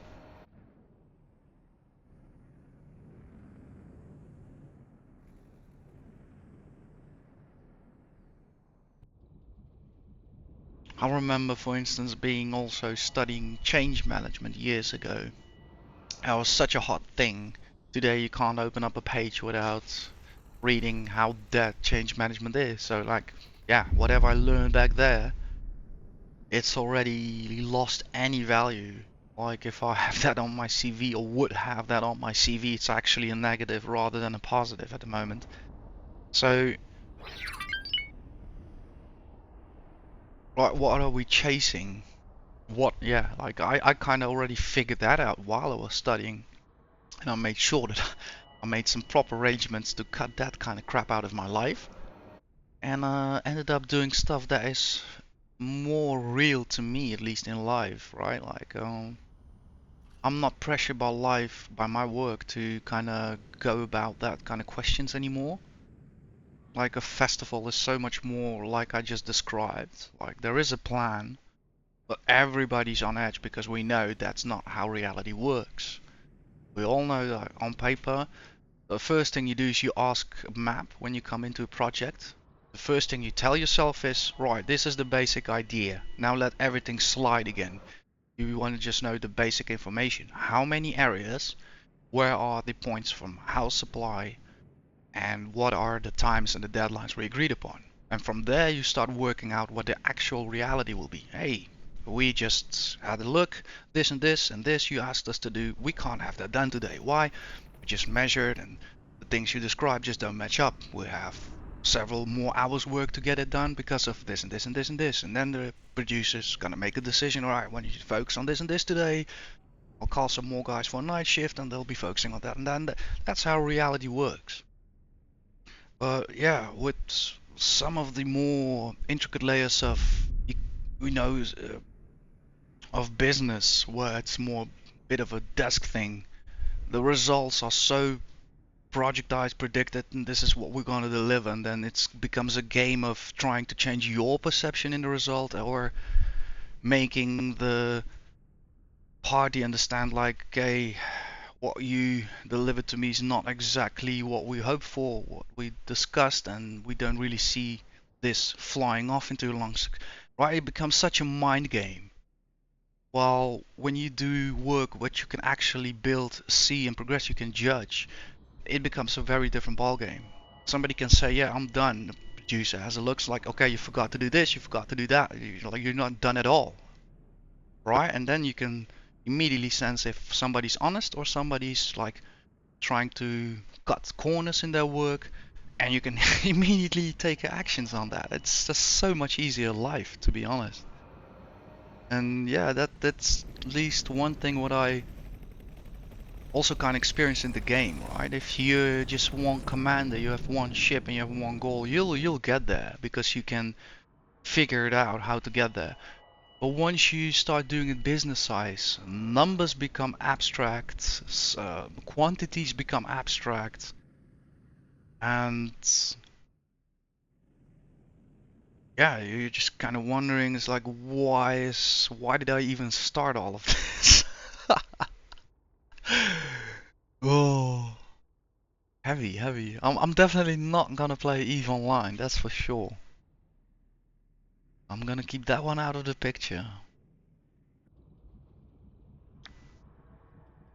I think I'll have my hands full getting through X4, all of the camp, like the playthroughs. Be as committed to the story arc as possible. So it will be interesting, later on doing the more practical stuff like research character and play that arc and do um, the combat arcs, the piracy arcs. Oh man, I have so many wild ideas already for these playthroughs. Um, One of them I do wanna kind of let you guys know because there's Meneliki, one of my viewers, already told him that. But obviously the first, like the two playthroughs, I've focused myself really much on understanding the processes. So going forward into combat, going forward into piracy later on with the playthroughs, I do want to have my Elite Dangerous experience with flying ships also come into the picture, right? So I am planning on mapping out my verbal controls to X4 as well. I am gonna focus more on doing actual flying, also with assist off, because that's also how I fly in Elite Dangerous. I never fly with assist on. So as much close possible to Newtonian physics as we can, as the game engine allowed us, because that's the only way I can actually fly. If I put on 8s, that's why I don't fly in these playthroughs. I'll almost always let the AI fly because I can't do that. That's not how a spaceship flies in space. By holding the throttle. That's not how it works. So I can't deal with it. So that's why I don't fly here. And there's enough things for me to learn in the game. So I said, all right, I'll not focus on that. I'll figure out how the mechanics work, and by God, I am glad I did that, because it took me nearly 100 lessons to figure out the basics. So if I would add a, manual flying to that, assist off flying, mapping all the buttons, I don't think the series would have been of the quality they are now. I think once I get to the combat, the piracy playthroughs, um, mapping the controls won't be an issue for me, because I understand the engine, I understand the thinking of the developers. I understand now, especially also with reading the way they communicate, and there is AI. So there are a wonderful mix of both my own experience now with this title and with AI that I'll know once we get to that path of my playthroughs. I'll just have that done in no time. It'll take me one day to set it up. And I'll have the rest of the playthrough to tweak and customize the button mappings and the control surfaces. So from that point on, also the intensity of the story will change. Um, yeah, you'll see. So I don't want to spill any more, but yeah, I do definitely have goals and ambitions with further playthroughs. I'm not gonna keep them stale. I'm not gonna do the same thing every story arc. So the first two have been by coincidence turned out to be more business or related. The first, the Argon one, sure enough could have chosen to be anything, because that is the true story arc. You're just a freelancer, rock and roller. Just go out there and see whatever you like. The second one is definitely more business wise, and in the first one I chose business because money makes money. That's for me was like an easy decision to go trade. Um, but with the other playthroughs, I don't think uh, necessarily doing the same things will be either interesting or either valuable to see. And yeah, there needs to be development, right? So if things become stale, you're done with it. You should then move on. I want to have my experience with X4 as stable, growing possible, like, right? So that's also the reason why I don't mod it, because imagine me now modding X4 and then also be asking, how do you do this, how do you do that? Like, I do not even then understand if the mod works or not, let alone know if the interaction I'm supposed to be having is correct. I always find that such a fascinating question of people. Oh, you're playing this game, it's new, have you modded it? Like, no. How would I know if the mod even works and what the mod does when I don't even know what the base game does? So that's, for me, is a very dangerous territory. I never go there. I first always play the game as the developer build it, so that I know when a mod is working or when it's malfunctioning or when it's causing issues, right? Graphical issues, stuttering issues. Um, yeah, so I can recommend that to everybody. I know mods are ridiculously fun, but remember this. You probably have the game as a digital purchase, so you can pull that game up in 1, 2, 3 years. You can always do that.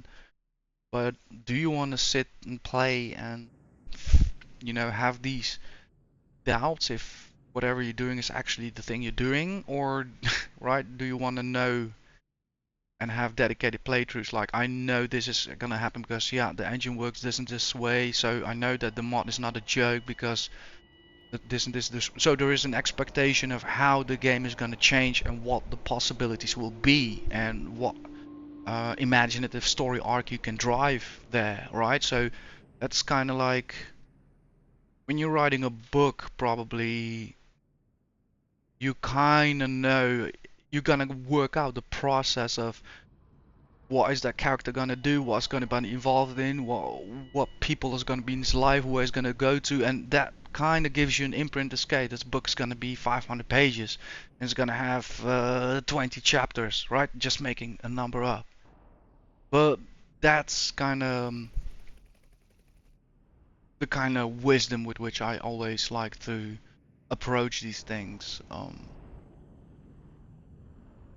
Of course, what I also can understand now thinking about it, if you come from a console background, consoles have been your main thing the last, 5 years, I would say. I can see where that comment comes from because there is not much that can go wrong on a console, right? The game is so attuned to the hardware profile of the console that it doesn't have to deal with variables too much. And I can see where a gamer there could say after a week, alright, it was fun, I played the game, now let's mod it, right? That much there's not much that can go wrong. With PC, however, that's a different thing. That's a completely different thing. Like, to give you an example, I also purchased Farming Simulator 25. Um, Again, it's a simulation game, so I'm into these kind of things. um, Setting that game up literally costed me 1 week first. Yeah, let's put it at 1 week, right? Not like that I was busy with it 24/7, but like every day could notice this was not right. There was not the quality I had with 22. Now I'm losing frames, so I was really searching for what am I doing wrong in the either the core graphical settings or in the post-processing settings. So I got fed up with it, and end of the week I involved AI and we started chatting about um, the definition of the settings that I was going through. Right, I need to pay attention. One moment, guys.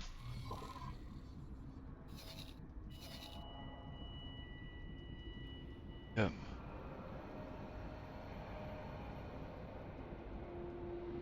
And as I was going with AI through the definitions, I started involving also my hardware profile, and I also involved the results that I saw with the changes we discussed. And very quickly, not only what turned out, it was not just a informative discussion like here's some facts and now it should work. No, the AI adapted to the results I fed it. So once I, did some recommendations, it suggested I reported back on the results, and it actually gave me new recommendations. And with that discussion, I not only managed to figure out how Farming Simulator graphically works at core level and at post-processing level, I also managed to, quite frankly, get the best experience out of it that my setup allows me to. Um, so yeah, like the PC world and the console world is not the same, and that is just the beginning. That is just like being able to play the game, as a PC gamer. So now you can play the game, right? Imagine then you saying like, oh, I'm gonna get mods involved. Like, you really don't know if the game is even gonna boot up, and if it doesn't boot up, why that's happening. So yeah, again, I can understand if you're a console gamer, but if you're a console gamer, understand you should a bit be more reserved with that comment, or for in the space you're communicating that in, right? Like yeah, to me that comment, like, it legitimately never flies. In the sense that, yeah, every game on PC, at least the games that I play, uh, like Farming Simulator, it always had that quirky engine. X4, it's an older engine. Euro Truck Simulator, also that engine is a bit of a horse to work with. And right, the list just goes on. Elite Dangerous, Ultimate Complex Engine. Like, I'm still learning how to configure that game properly. But now with the results I learned through AI, I can now address the same problem with ED, because also there, uh, these engines are so bizarre, but that's simply how they work. So yeah, it's all games that I play like unmodded till this day. There's just too much going on every time with the hardware profiles and with involving streaming, recording, all kinds of loads that I have to compensate within each other, and always remind myself, where is this buildup of bottleneck coming from? Is that a core problem? Is that a post-processing problem? I have to make like careful adjustments there, and it's a process. It's a process, and it's also nothing absolute, right? So what is learned today is yesterday's news again in a week with new hardware coming out.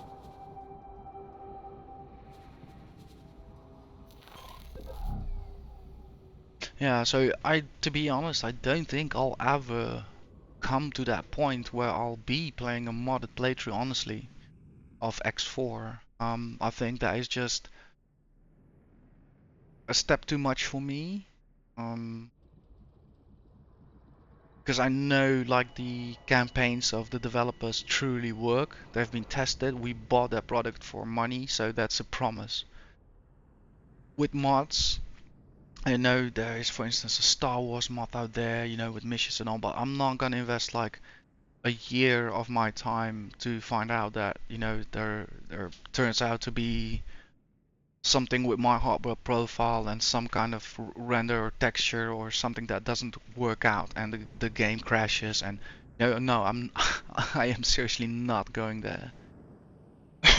I've had that way too many times with Euro Truck Simulator, and to my regret, I also decided the only way I could truly have fun and stop losing progress is to play unmodded. Unfortunately, the save game system in Euro Truck Simulator is sensitive, so if you screw things up, it's gonna be nested like literally in your code of your save game, and good luck figuring things out from there. So usually you're just back to the drawing board, and unfortunately that is my experience with mods with Euro Truck Simulator. For years I've been playing it modded, and all of that is gone, all of that corrupted. So yeah, one day the final straw came in, and as much as I love modding, I even have paid mods. Um, it was just the nail in the coffin, you know. Um, Playing the game for years and not having one profile that is kind of resembling what I want from a game, namely progression in the sense that I've been through something. And yeah, seeing that every time corrupted and deleted, nah, man, I was done with that. That is the difference, right? Somebody, with all respect to the modders, there are very, very talented people out there, very talented products, but there are also um, very talented people without, they're not in control of the engine, the rest of the mechanics, and they do not have the same info, insight, and access to the coding, so they can't promise, right? So things can happen that even they don't know. And also normal life goes on. I've seen that all too often in the modding scene. Somebody's so committed, and 2 years later on, he's married and whatever, he has a new job, and reality sets in, and he's not committed to the mod anymore. All these kinds of things make me say, when I'm just this kind of long play gamer, like to play long stretches of time, then I should be careful. If I was gonna play something, a playthrough of 3 weeks, right, and we're just gonna steamroll through a mod, and whatever happens, happens, sure, that's what I usually see, right?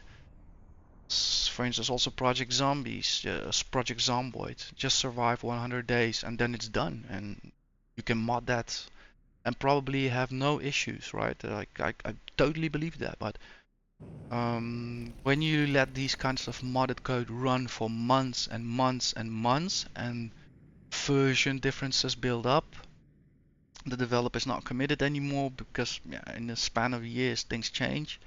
Yeah, you're gonna be looking at corrupted save files. Yeah, can't stress that more than enough. I've been through that issue for years.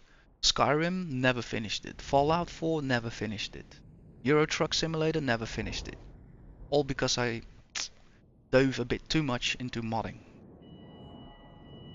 But yeah, on the bright side, again, there are some epic things out there. You just have to be committed to understand as much as possible when you get into them, and you care about the save file. Make backups, get methodized, understand it becomes work. Not only gaming anymore, it becomes truly work.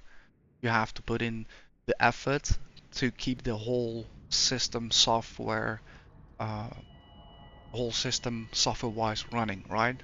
Keep all the things updated, keep all the versions alike, and yeah, if that's your thing, of course, man, you can do great things. You can build amazing stories, but yeah, be careful with expectations and file management. Mm. So, where do we stand with the station build?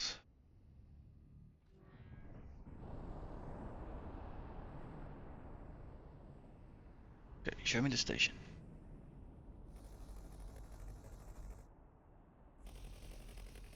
Alright, looks like the last one being built.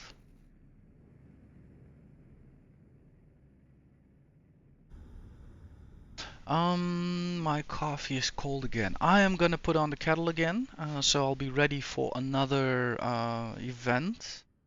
Event as in, we're gonna look at the results and discuss those. 2 hours 36 minutes in. I'll speak to you guys in a few minutes. Don't forget again to get your stretch in, eat something, drink something, say hi to the dog, and we're gonna analyze and do some number crunching in a bit.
Alright, so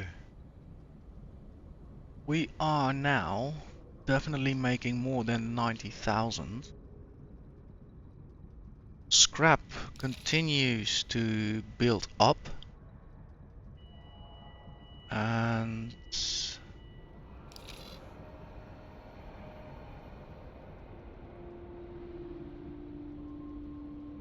yeah, we should probably be starting to up on the number, but that result may be building up over time, right?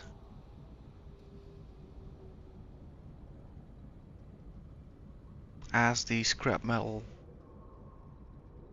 will continue to be produced, so continuously they will need a demand, so we just need to kind of have an hour go past, maybe an hour more, but then we should see an overhead starting to appear.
Yeah, everything stands correctly.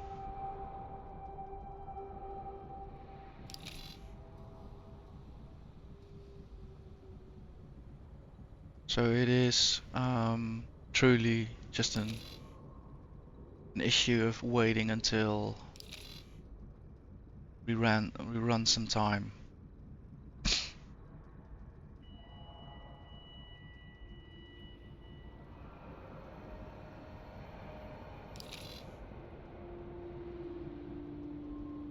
But I can already see some positive change, right? Always long by now, that number would have dropped down because still the demand was so much higher. Here we can definitely see drop-offs. However, look, it's cleared off. So I do believe we're now plussing. Um, and I'm happy that I went through the hassle of torturing myself to do so or not, and how to adapt the station or not, because in the end, yeah, the reality was of my own understanding and my own station construction design, which was the most limiting factor. But now with some gambles, perseverance, and persistence, um, I can clearly see the effects when you reach the hourly production rates properly. The chain starts to function at its, uh, let's say, basic efficiency. Why do I say basic efficiency? Is because the energy cells, they are being generated here on the station. That happens automatically. They're just being internally transferred to a storage. But the raw scrap, that is being delivered by the manticores. Every time the processor has to stop working because it's lacking energy cells, that also means that the whole chain of manticores is now on hold. They can't operate. They just sit wait till the lack of energy cells has been dealt with. The processor resumes its tasks and empties out, and then is ready for a next batch of scrap. So I have basically fixed that problem now for myself. And though it is returning, like I said, I do believe we just need to go through that hour before we start plussing. And also make here an adjustment. So let's say we do not want to gamble that low. We're dealing with 2000k container, but let's keep it real. 90,000. Let's keep it at 300,000. And we can always go down from there.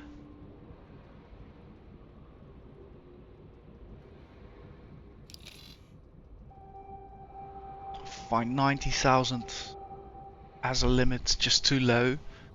We also need to be aware that the chain of how we acquire RECs can change. So if we have a bit of surplus, that change is not so impactful for our daily business. So yeah, happy days for now, because I have the feel that, like I said, it will stabilize out. We just need to run time. And that means also for now, I am basically globally done with setting up the processing plant. It's not finished, it's not finalized. Not in the sense that I want to build more processors. No, thank God, no. Uh, but I do want to update its arsenal adequately. So add shield generators, add turret groups, because we know how things progress if we don't. That's a short conversation we do not need to have on this channel. Um, that's the nature of our business.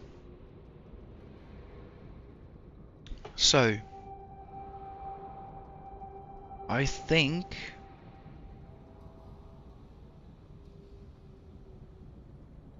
let me quickly do a check. So we're only, not only, but we're already at 3 hours. almost. I'll have to look up in a bit what is realistic to do for this arc.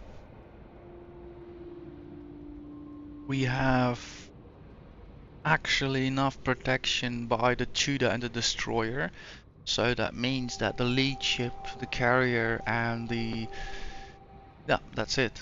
We can dust off.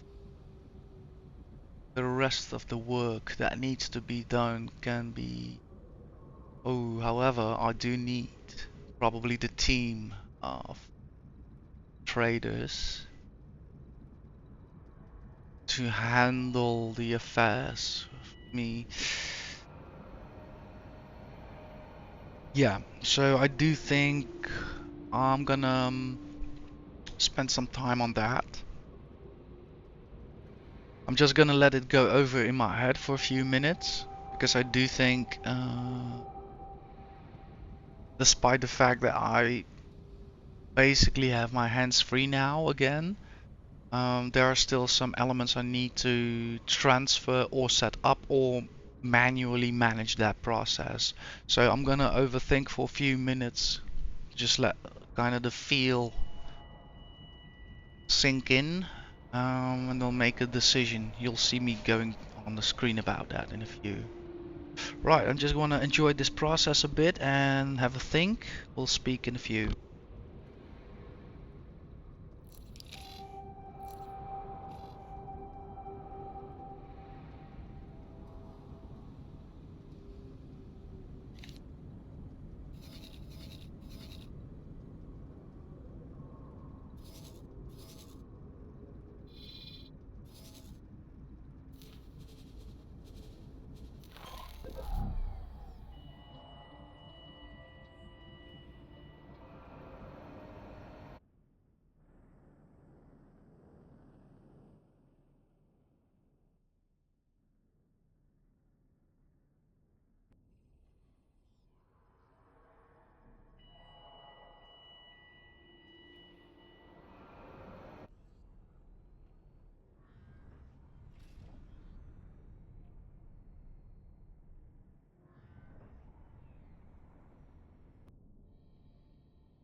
Yeah, okay, I've seen enough that I believe this will kind of go into a positive direction.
Okay, I probably don't have any blueprints for that, yeah.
Check.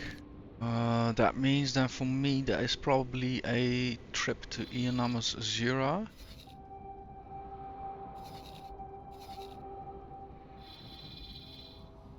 That's the most wise thing to do.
Osprey, Vanguard. Not even sure. Let's see, do we have the smaller one with us?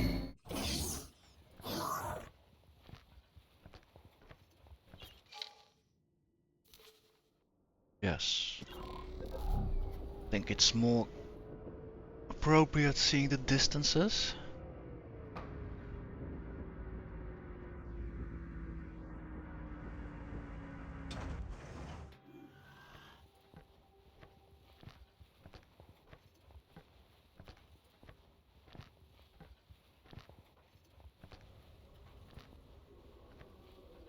Buzzard, Vanguard. Morning, Receivers.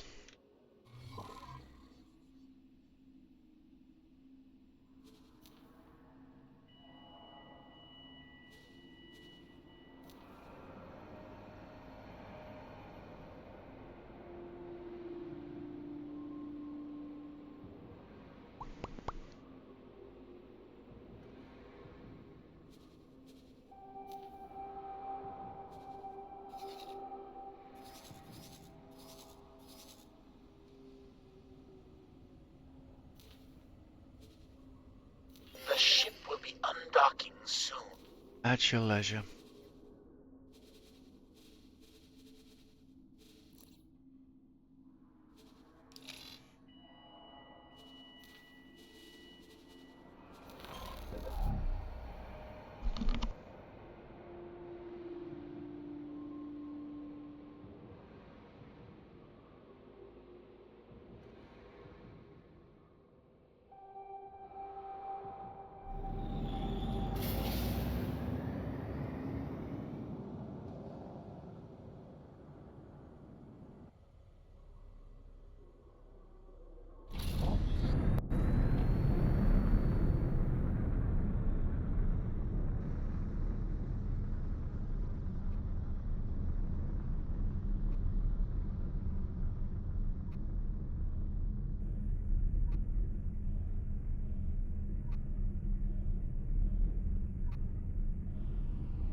Entering EWAS Twin 3.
Entering system. Trinity Sanctum.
Entering system. Bright promise.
Entering system.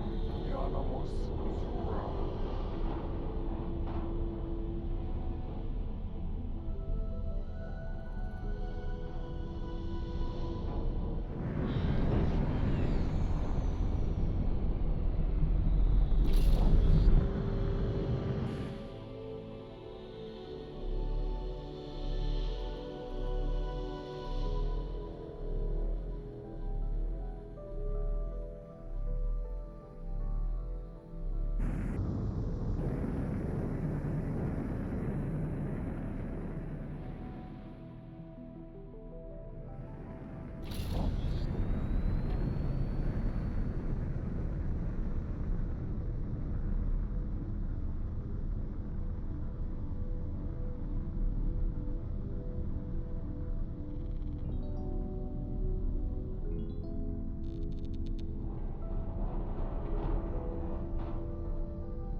And probably autosave going on.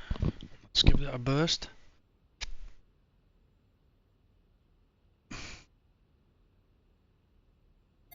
Yep.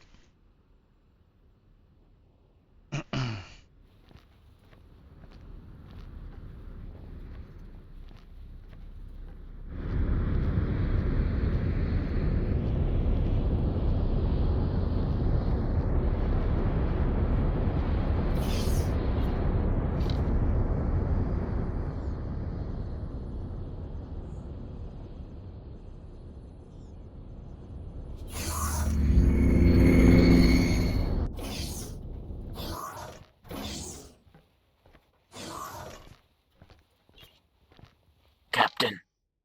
No, wrong place. It's been a while since I purchased the module. No, it's also wrong. No, that's not true, maybe. I think this is the right person. Yeah. Greetings. Greetings.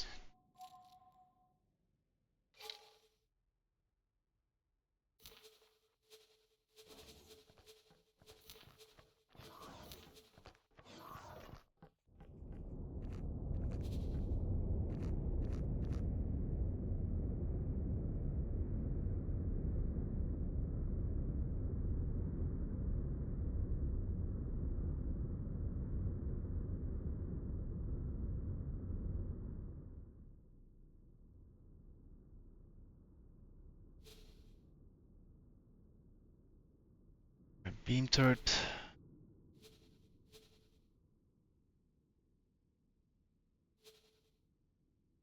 Plasma turret. Pulse. Tracking and dumbfire are missile related, I think. It's all large.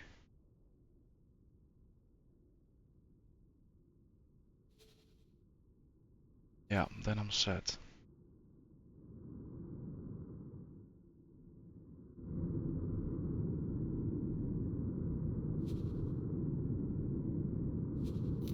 Shield generators.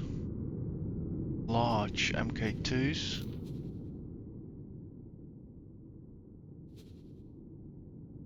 Medium MK2s. Small MK3s. And those are for ships to rob. Excel as well.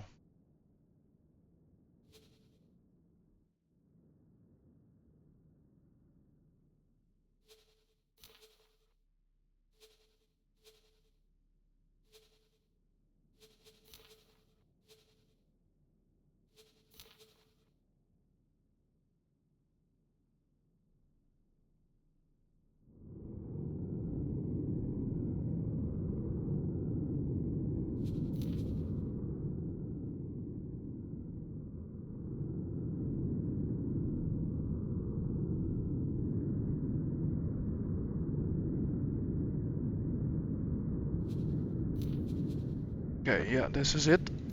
Good profit to you. 5 million. Not a bad price for blueprints, honestly.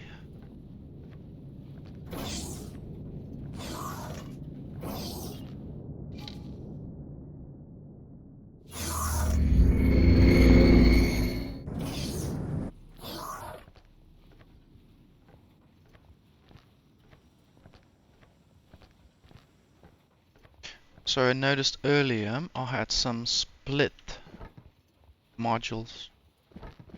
I already started thinking, where did I perhaps acquired them?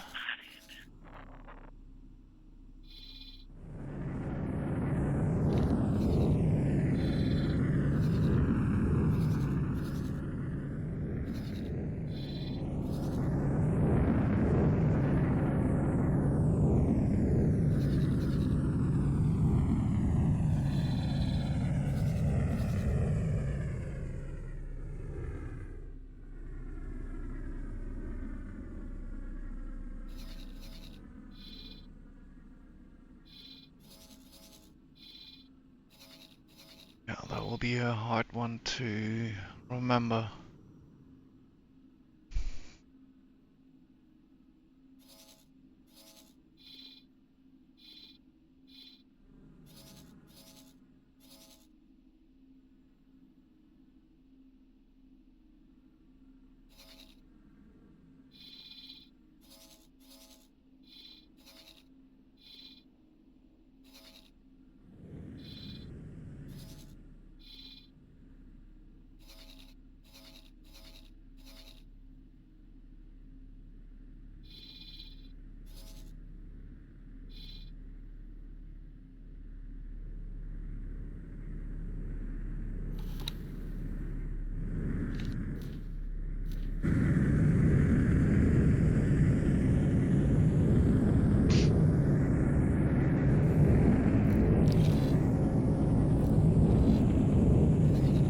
Yeah, I'm just gonna be happy with what I have at the moment.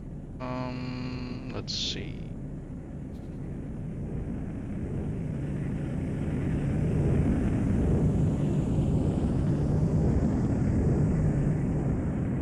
Let's fly back towards the lead ship.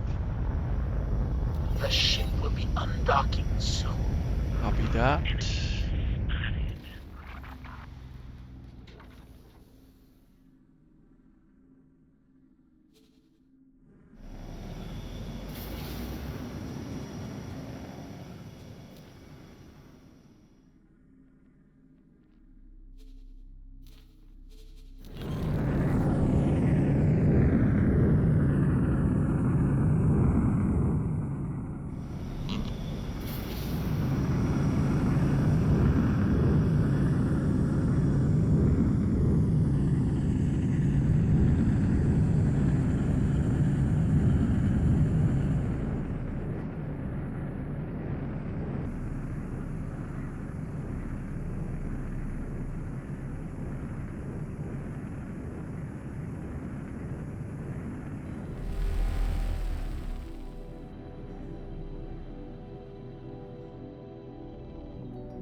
Entering system.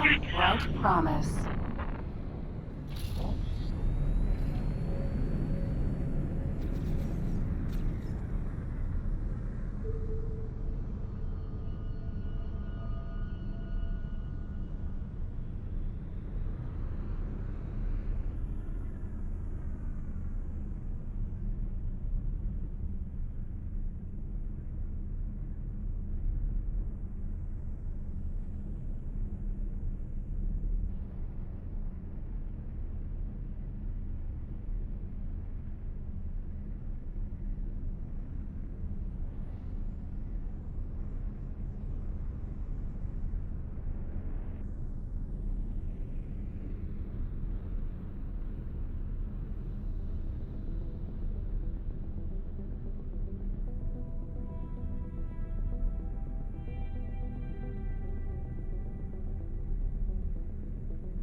Holy sanctum.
Entering system.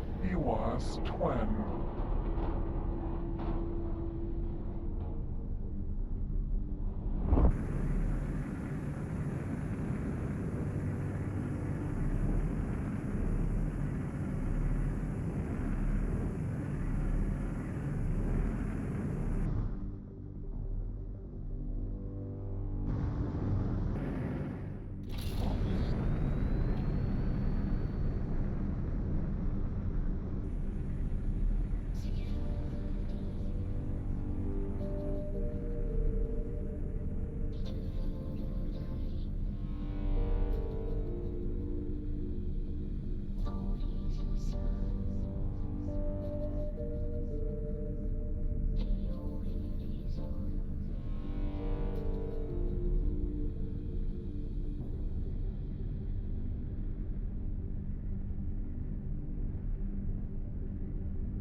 Entering EWAS twin 3.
So, in a minute I'll start working on the station defenses.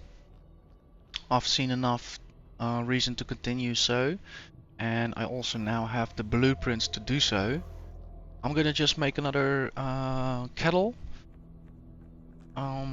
because I also want to experiment and see what I will encounter, what kind of variations of commodities will be needed, and also if I cannot or can convert the current test fleet of traders into operating for the build storage. So I'm also gonna take a look in that in a minute.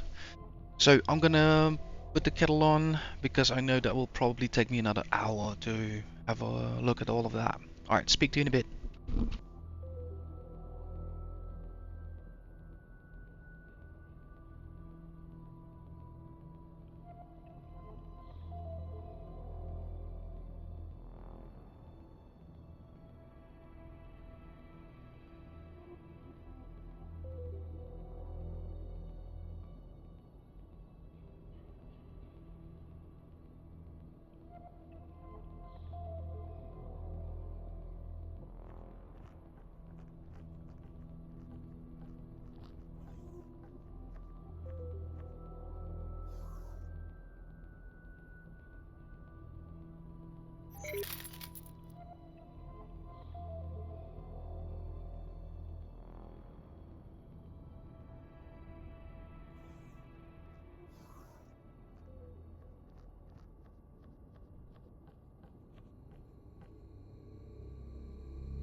Right, fresh brew in front of me, let's get to work.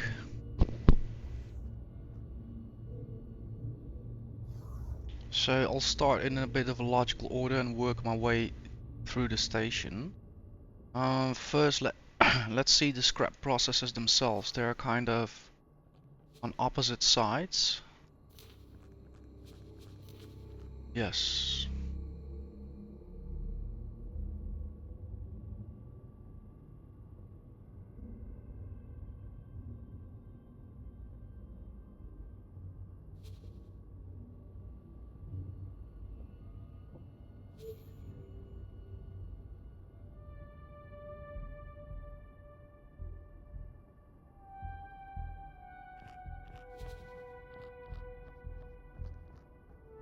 Mostly I will be dealing with smaller vessels. Mostly.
Okay.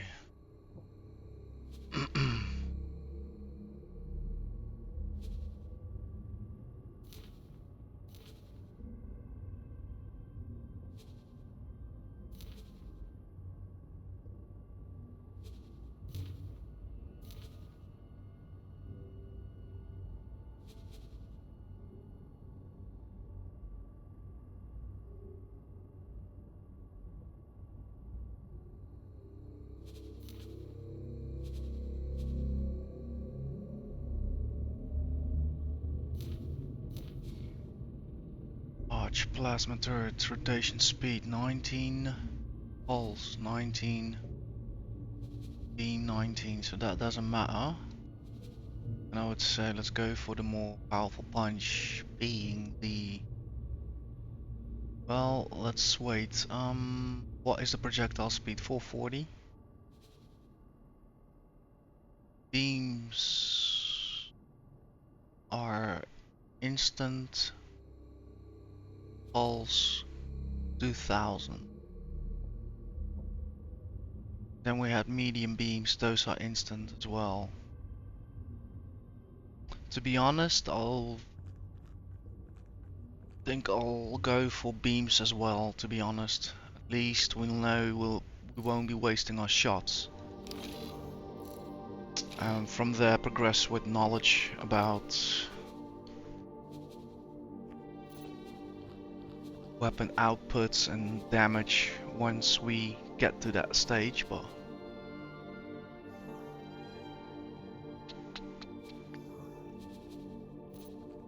check.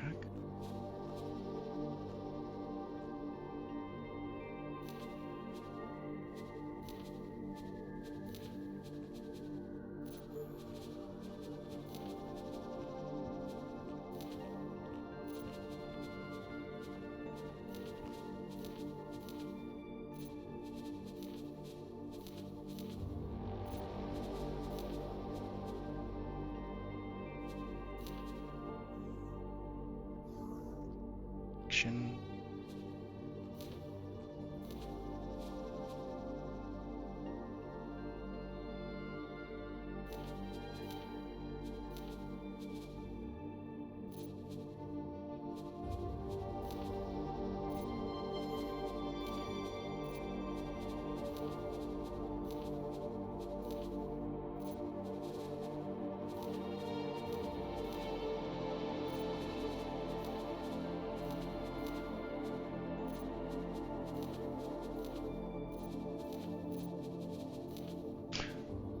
No.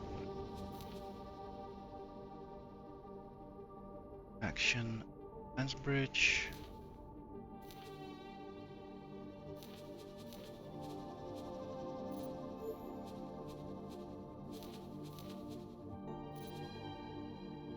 Just asking the question to myself, like wondering if maybe some of the viewers would have that same question. Isn't it a bit overkill? The thing is, if you are sure you're not attacked, I would say it is overkill. But that's the whole point. I don't know. And what I do know is, once you get attacked, you don't get a chance to correct. Once you get attacked, you either have it wrong or right in this game, and the enemy shows no mercy. So I have made some assumptions about the state of the galaxy, about state of factions. I've also made some notable observations of how factions treat you, depending on your reputation. That made me choose to rely on myself rather than outside help. And of course, things can always be built down again, demolished, returned partially for resources, so all in all, I would say it's not a bad decision to do what I'm doing right now. Again, I don't believe in the fact that this is the firepower that will keep enemies at bay, but I believe this is the firepower that will make it possible for the cavalry to arrive. The not so fixed troops that can actually maneuver around a target. So that is a bit of the strategy. As long as the enemy is kind of occupied, we have time to bring in more of our own. Right, so that was the first set of structures. So coming over towards the docking pads, nothing to be done. Right, then we have connection structures. No, we're straight to the fence bridge. I am kinda at a loss where exactly I'm. Okay, yeah.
think I've had most items.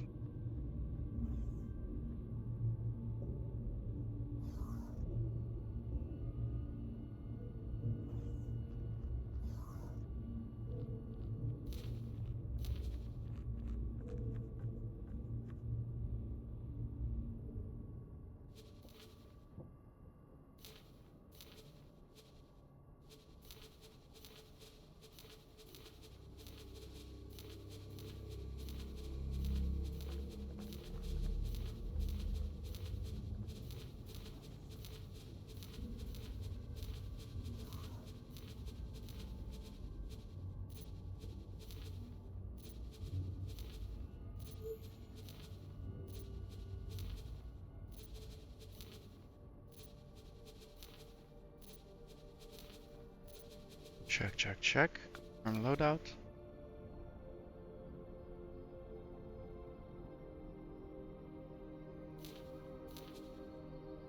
Yeah. Good. Check, check.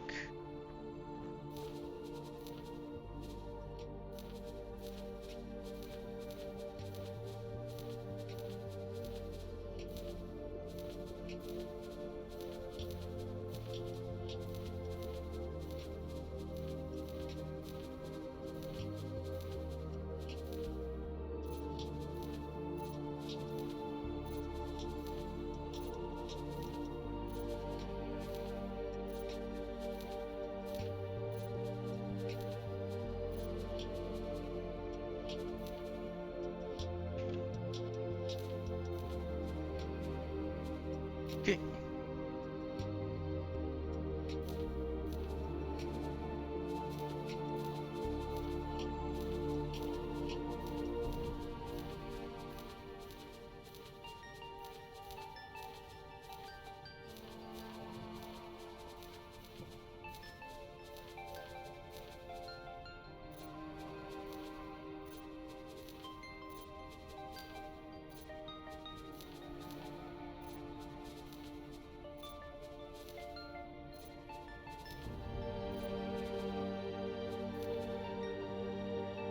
Yeah.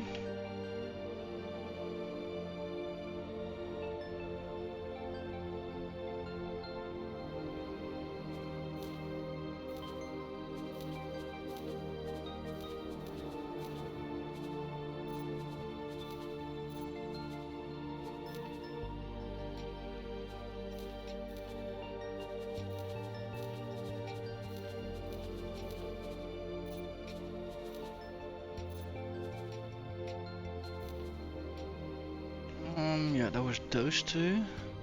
We have set over here.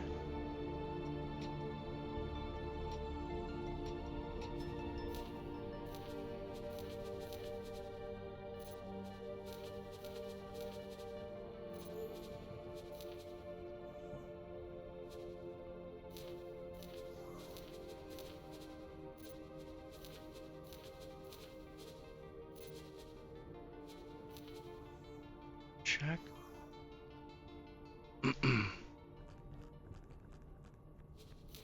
Can't.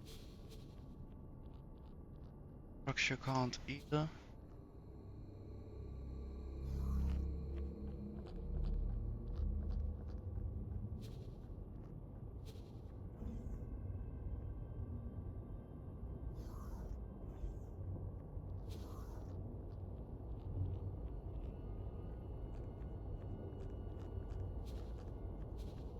What?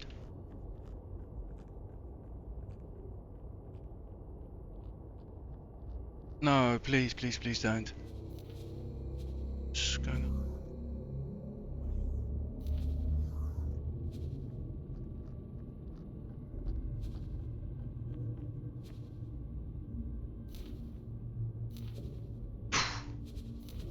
Thank you, developers, for that undo button.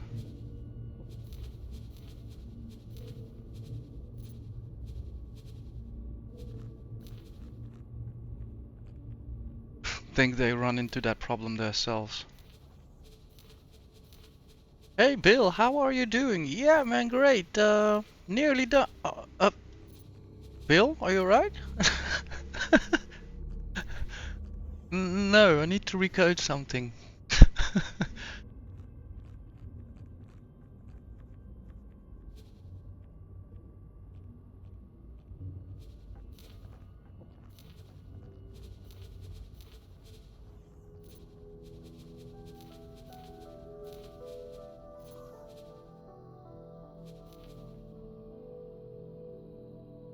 So I've been first, second.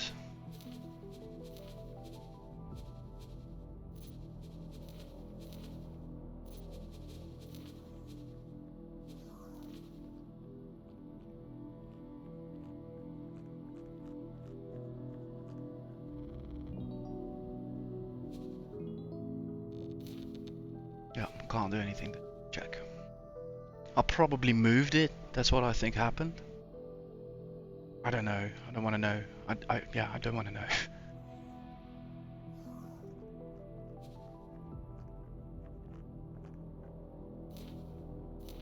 Check, check. Any color changes? There we go. Dandy.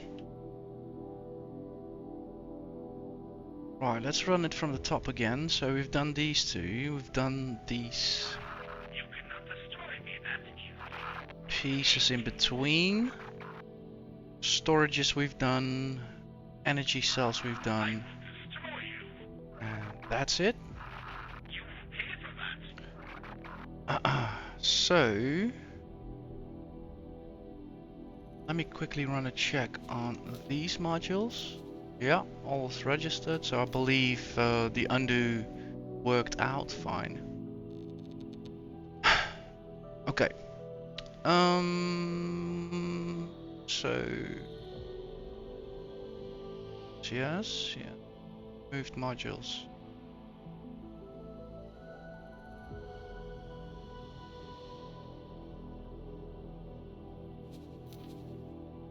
I'm afraid now. I'm afraid now. I don't know. Why is there suddenly removed in there?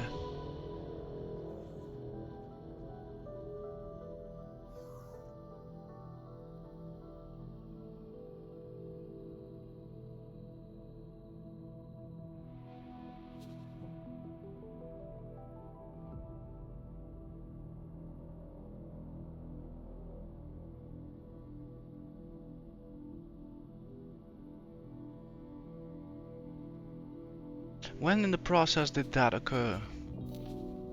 Right. But that means everything is now blank, right? Yeah.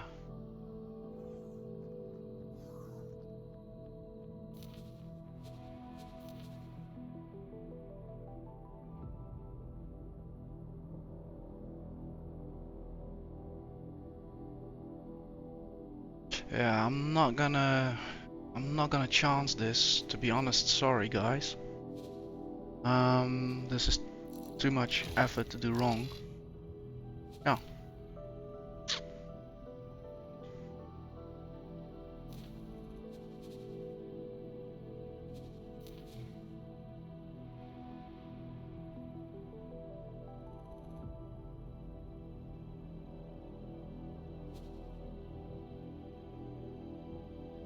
Still, I can make it a bit easier for myself.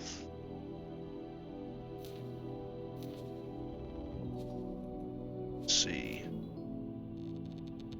What's a high preset? Yeah, there we go. Beam. Beam.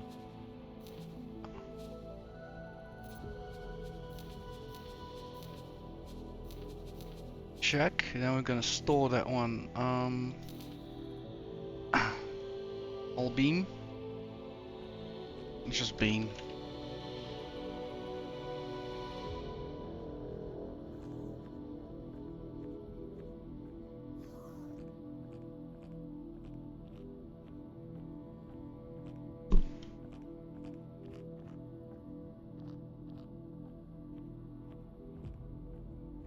Okay, save new.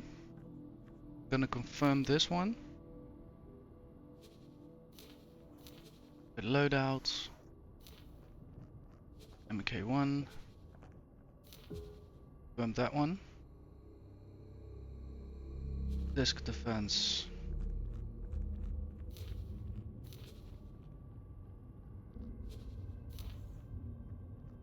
I preset.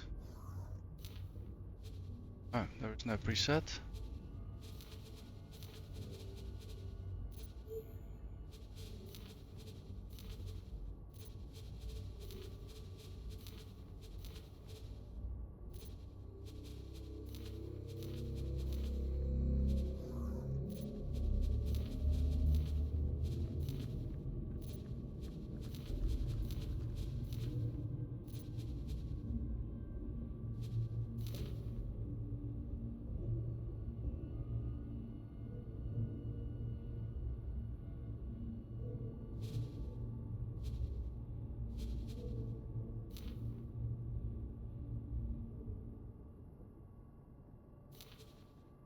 So that goes for all of the disk defenses.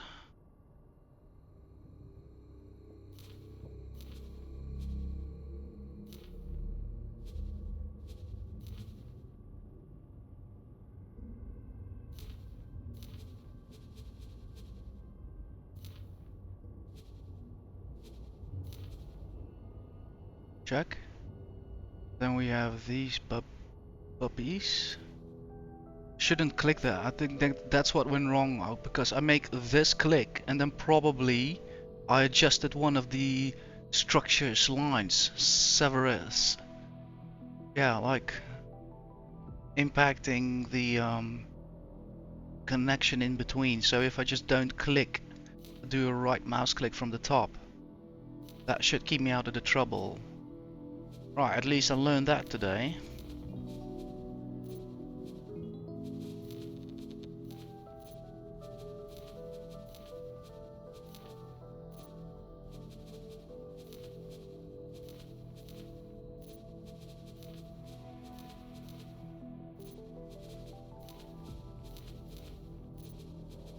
Check.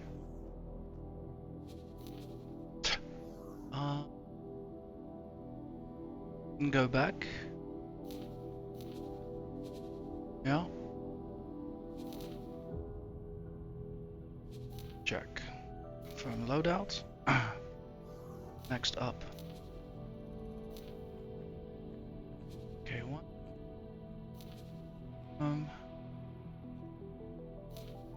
Loadout. Okay, one. Check. So we had all of that. We had the scrap process first. So time to look at the energy cells. I preset beams. Beams. Right, let's keep it that way. Confirm. Well, which one did I start with?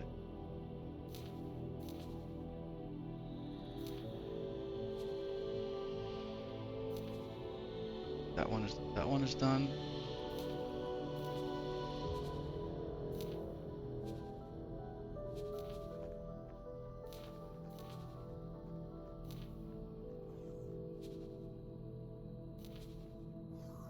Check.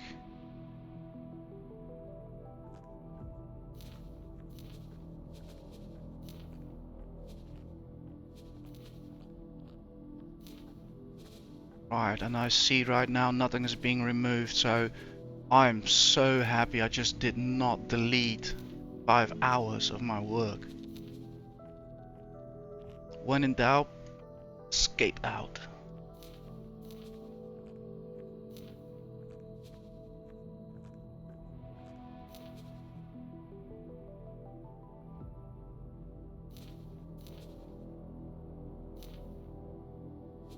Check. Right, nearly there.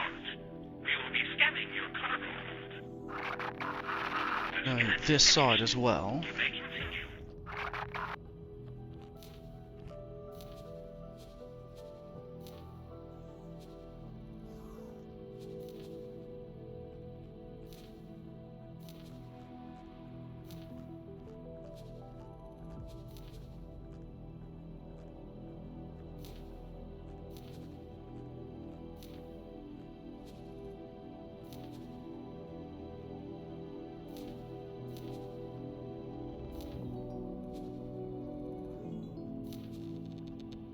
check. Then we're left with the storages.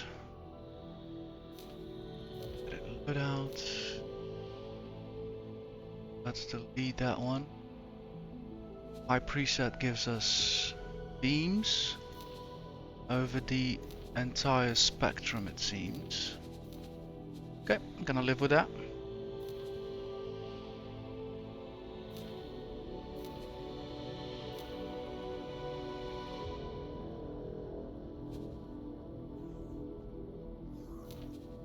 Check, check.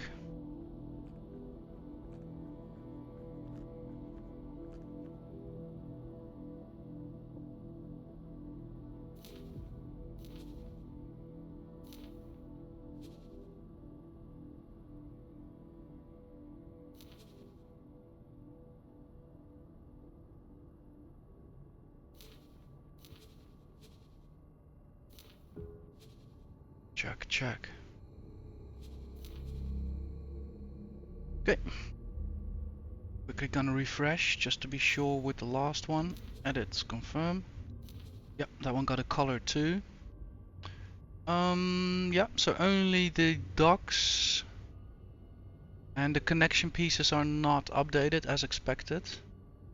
So, that has been done. I expect a major bill, but already during the previous overview I saw it was actually okay. So we need as wait, what?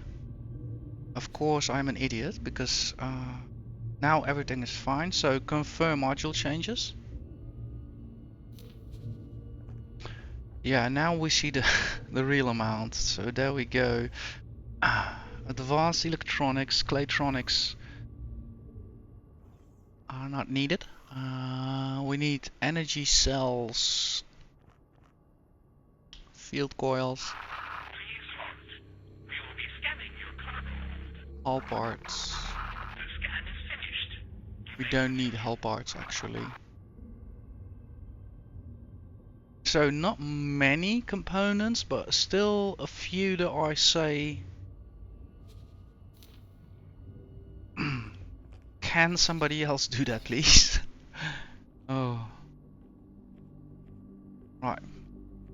One sec, I need to do one thing here and then check how are we on schedule. 4 hours 37 minutes in.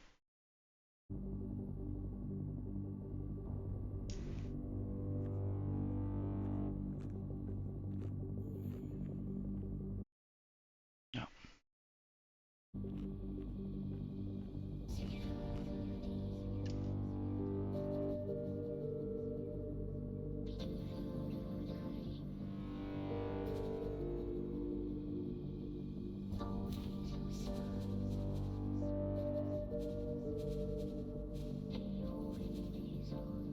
Okay, so let's look for a minute at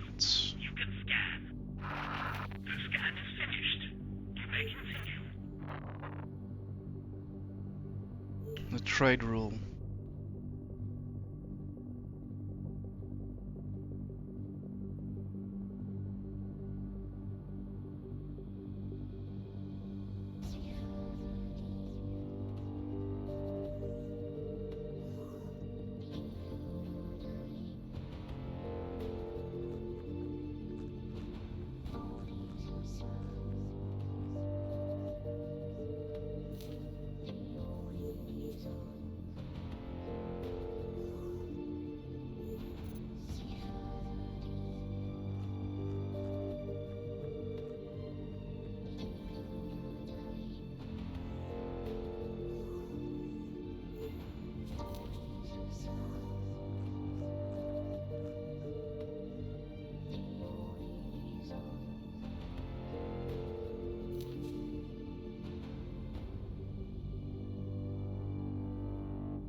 Trade for commanders, build storage in the Epsilon because that's so temporarily.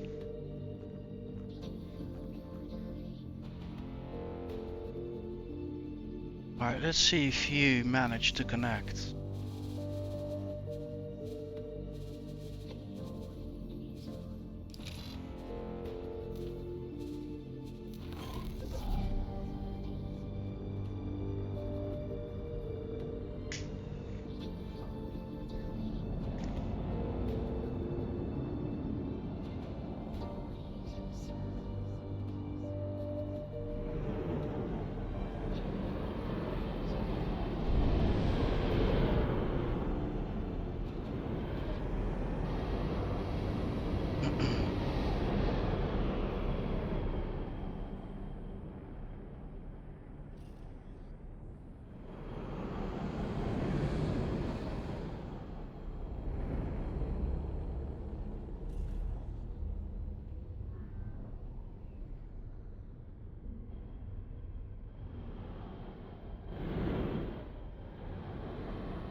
That is interesting to see.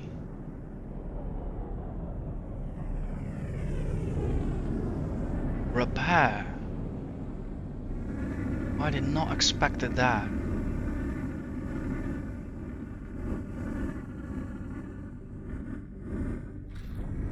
Of all the things today, this move truly astonishes me.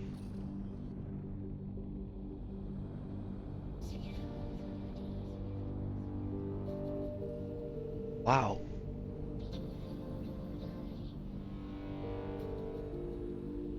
So many questions. What level are you? That's one. Two, how? You're in separate fleets. I did not even give you that assignment to do so. I'm perplexed. What a synergy between the elements.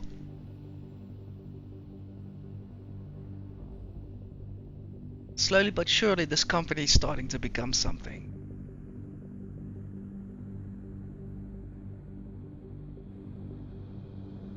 People are starting to cooperate. That means they recognize what's happening. They recognize what you're trying to do. And obviously, in the background, it's coded by the developers, so thank you.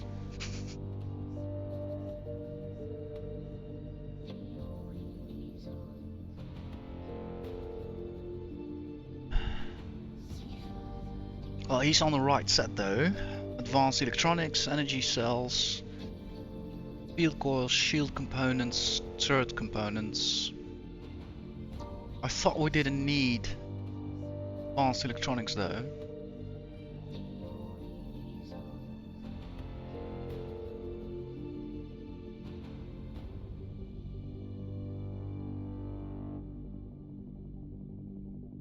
Alright, let's get some data in.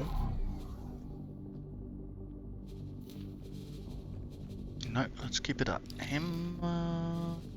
Let's do... Okay, he can jump 3 systems.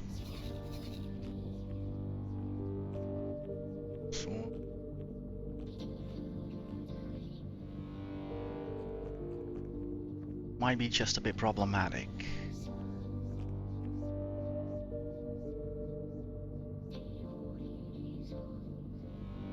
Quickly check up on the processor. How is it doing in terms of finances? Yeah, that matches up. That matches up.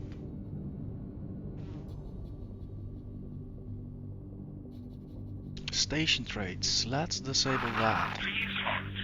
We will be scanning your cargo. Go ahead and scan. The scan is finished. You may continue.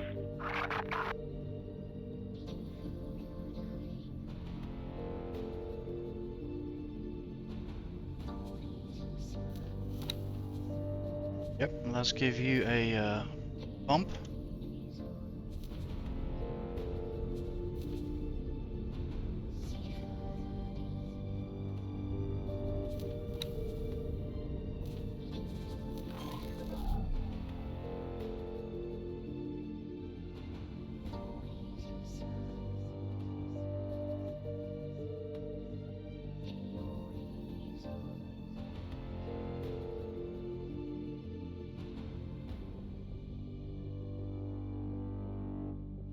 Oh, I might come to regret that.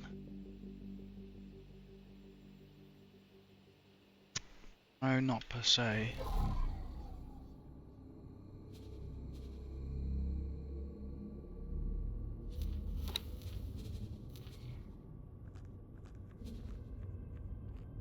Yeah, it's customized here.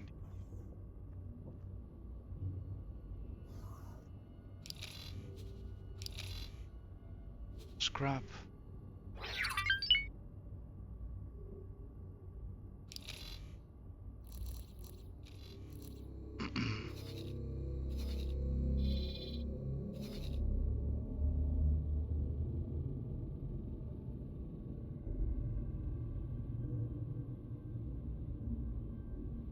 So, let's see what also.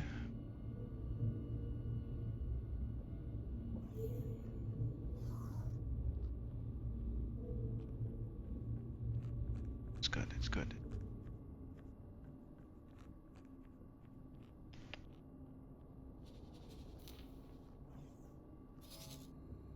Basically, what this does mean, if the trader does not manage to catch on, I'll have to do it manually.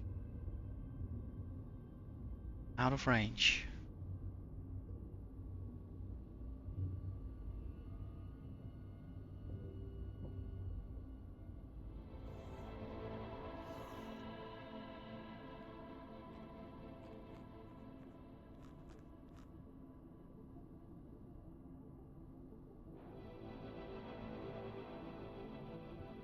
Or another alternative is that I invite other ships to come and other faction ships to come by and possibly sell it to us. That is a bit more of an unreliable method because we just simply do not control who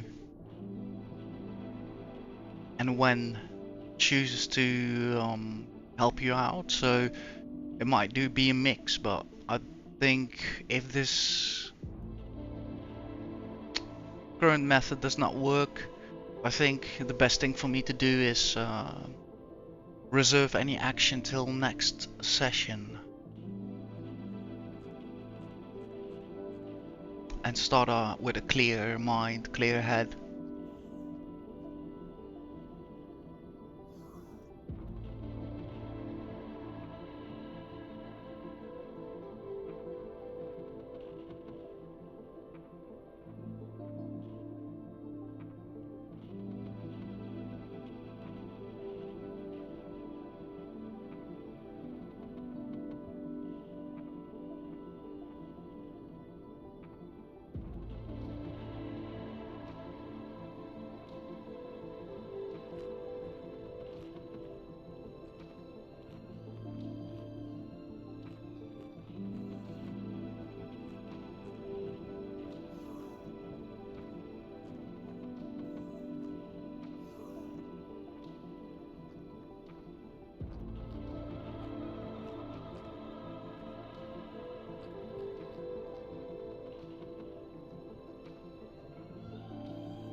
As they would say in Skyrim, the waiting, the insufferable waiting. Nah. I love that a universe revolves around its own timeline.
Well, this session is definitely, well, a session, I mean, after I changed the station trade setting, he's definitely looking way longer into things.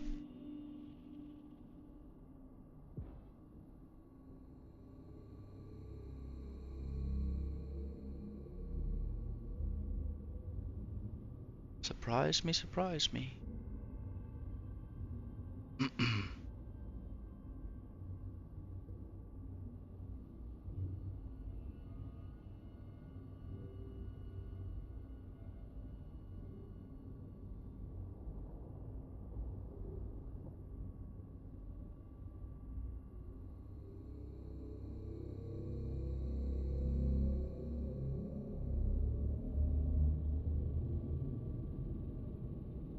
True, it's nearly done.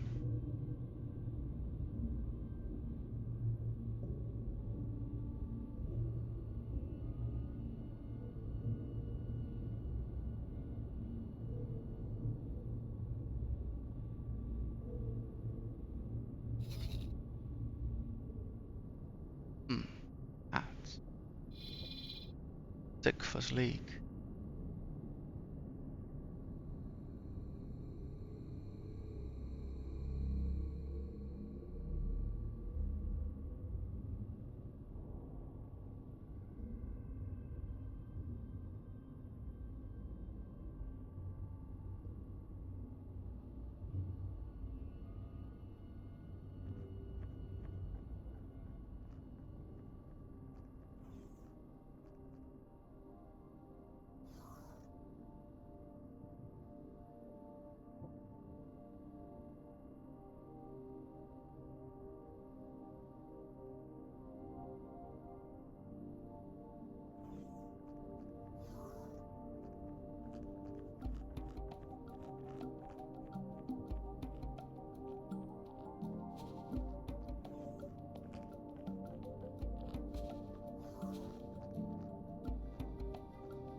So I'm gonna switch over to no restriction, what means that other factions, other ships can also come in.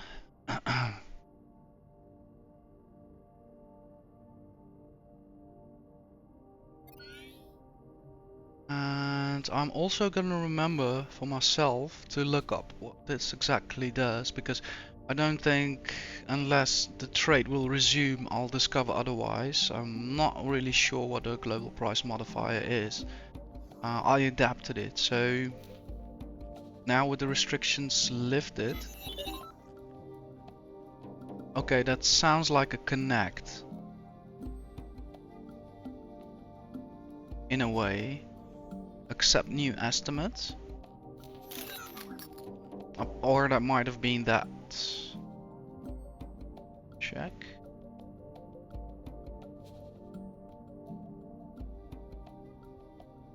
It's also weird, like I can't assign or hire a builder. Okay, not enough resources. Okay. Okay. So that is interesting. Huh. I need to figure something out.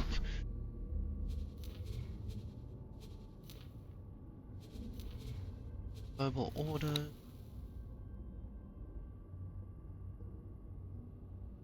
Sure, this is the one. Station trades.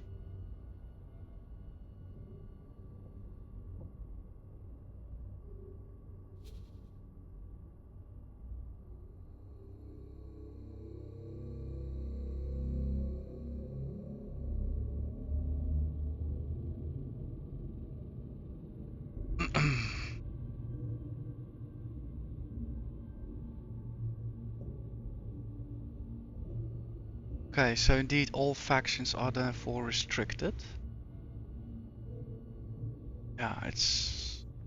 I need to methodically one day start to look into these things, because I always do them from a goal perspective. So I want to build something and then I'll start like noticing things, but I think the most easiest way to go about it is to work from the mechanics in the modules that you construct and then immediately figure out how they operate before even the goal becomes involved. Also a factor of distraction.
Okay.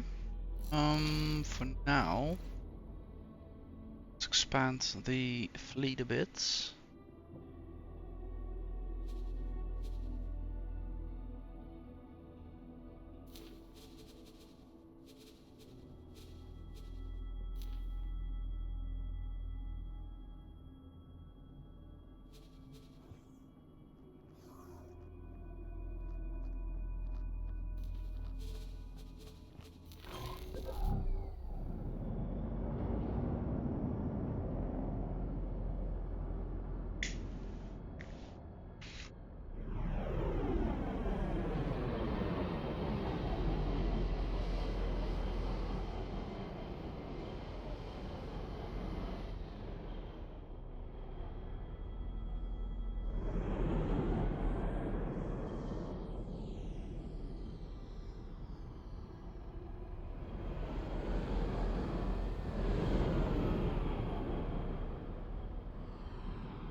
check one thing.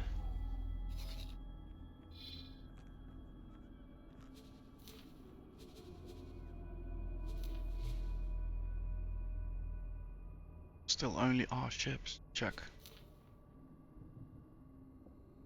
What are we in? 5 hours in. Check. Yep. I need to definitely keep an eye on time not to make the file size too big. Otherwise YouTube will object.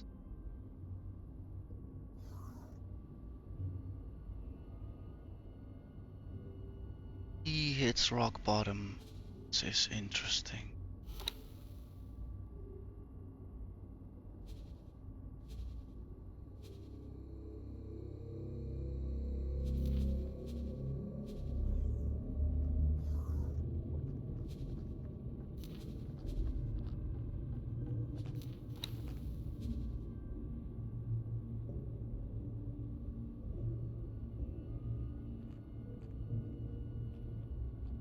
Oh no, where's the first one again? Yeah.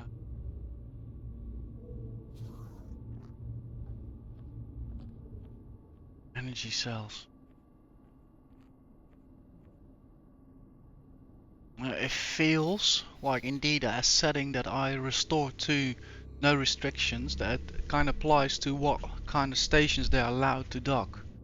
So somewhere in my global orders I have it configured that they can only buy from their own stations. I need to track that down and separate those variants really clearly, because that is probably why Hiva Twin 1 still has this weird defect going on. So at least I know I am somewhat in the right direction with solving still some of my scripting issues, of which I'm proud. I've never consulted AI, so I'm doing this all on my own. Not that that deserves any merit, but that's the way I like my games, as much as possible.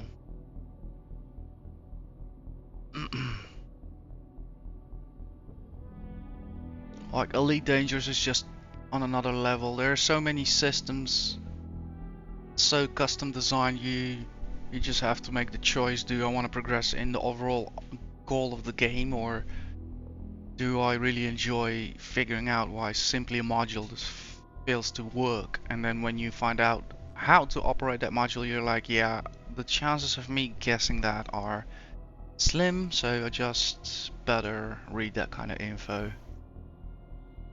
Because yeah, the game is about other things rather than discovering why your limpet controller does not operate. And yeah, and here it is a bit different, because when you understand fully how the mechanics work, then you know what to do, when to do, and how to do. So that is a bit of a difference here. Knowing how and when and what will result in things that were otherwise not possible, right? So it's a bit of strategy, for instance, you can apply by learning. And yeah, it's served us well so far in this playthrough, I have to say. Not combat wise, but definitely in helping coming to terms with running a bigger organization, running bigger operations, running various operations, and linking those things. Like, yeah, all of that knowledge on a small scale is coming together slowly.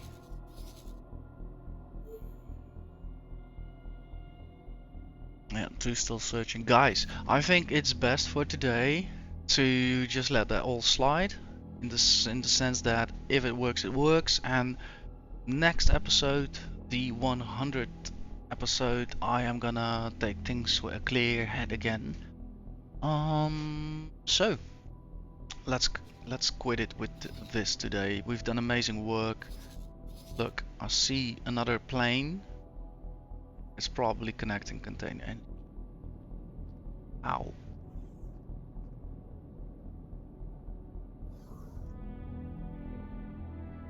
How even? Okay, I don't want to know the story.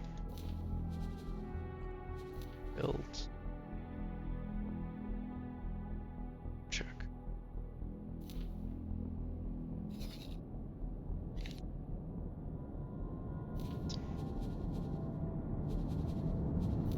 let's leave on this note so far. Bizarre construction, but it does what it does, and as time progresses, it will reach its equilibrium and start producing steadily and on a rhythm. So really happy to have come so far, and to see the horizons only broaden up in terms of what we're gonna involve ourselves with in the Teladi space and probably beyond.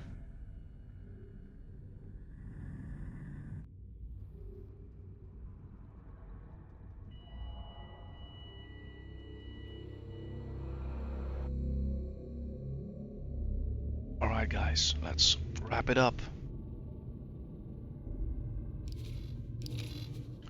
Um,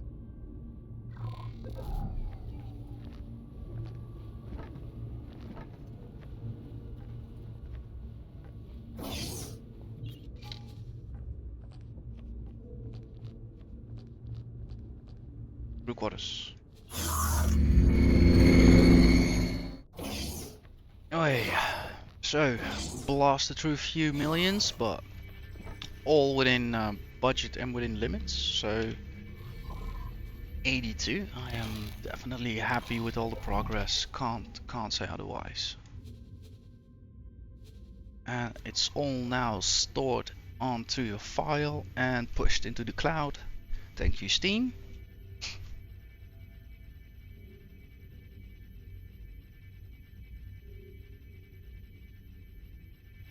Thank you. There we go.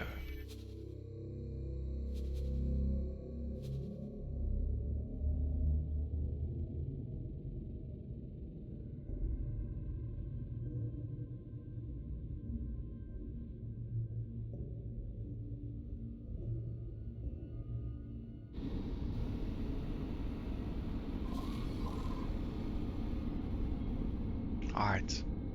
Again, everybody, thank you so much. And I hope everybody's doing well. We'll see each other next week. We'll have something to celebrate. And most definitely, we're going forward. I love you all, guys. Have a good one. Cheers. Bye bye bye bye bye bye.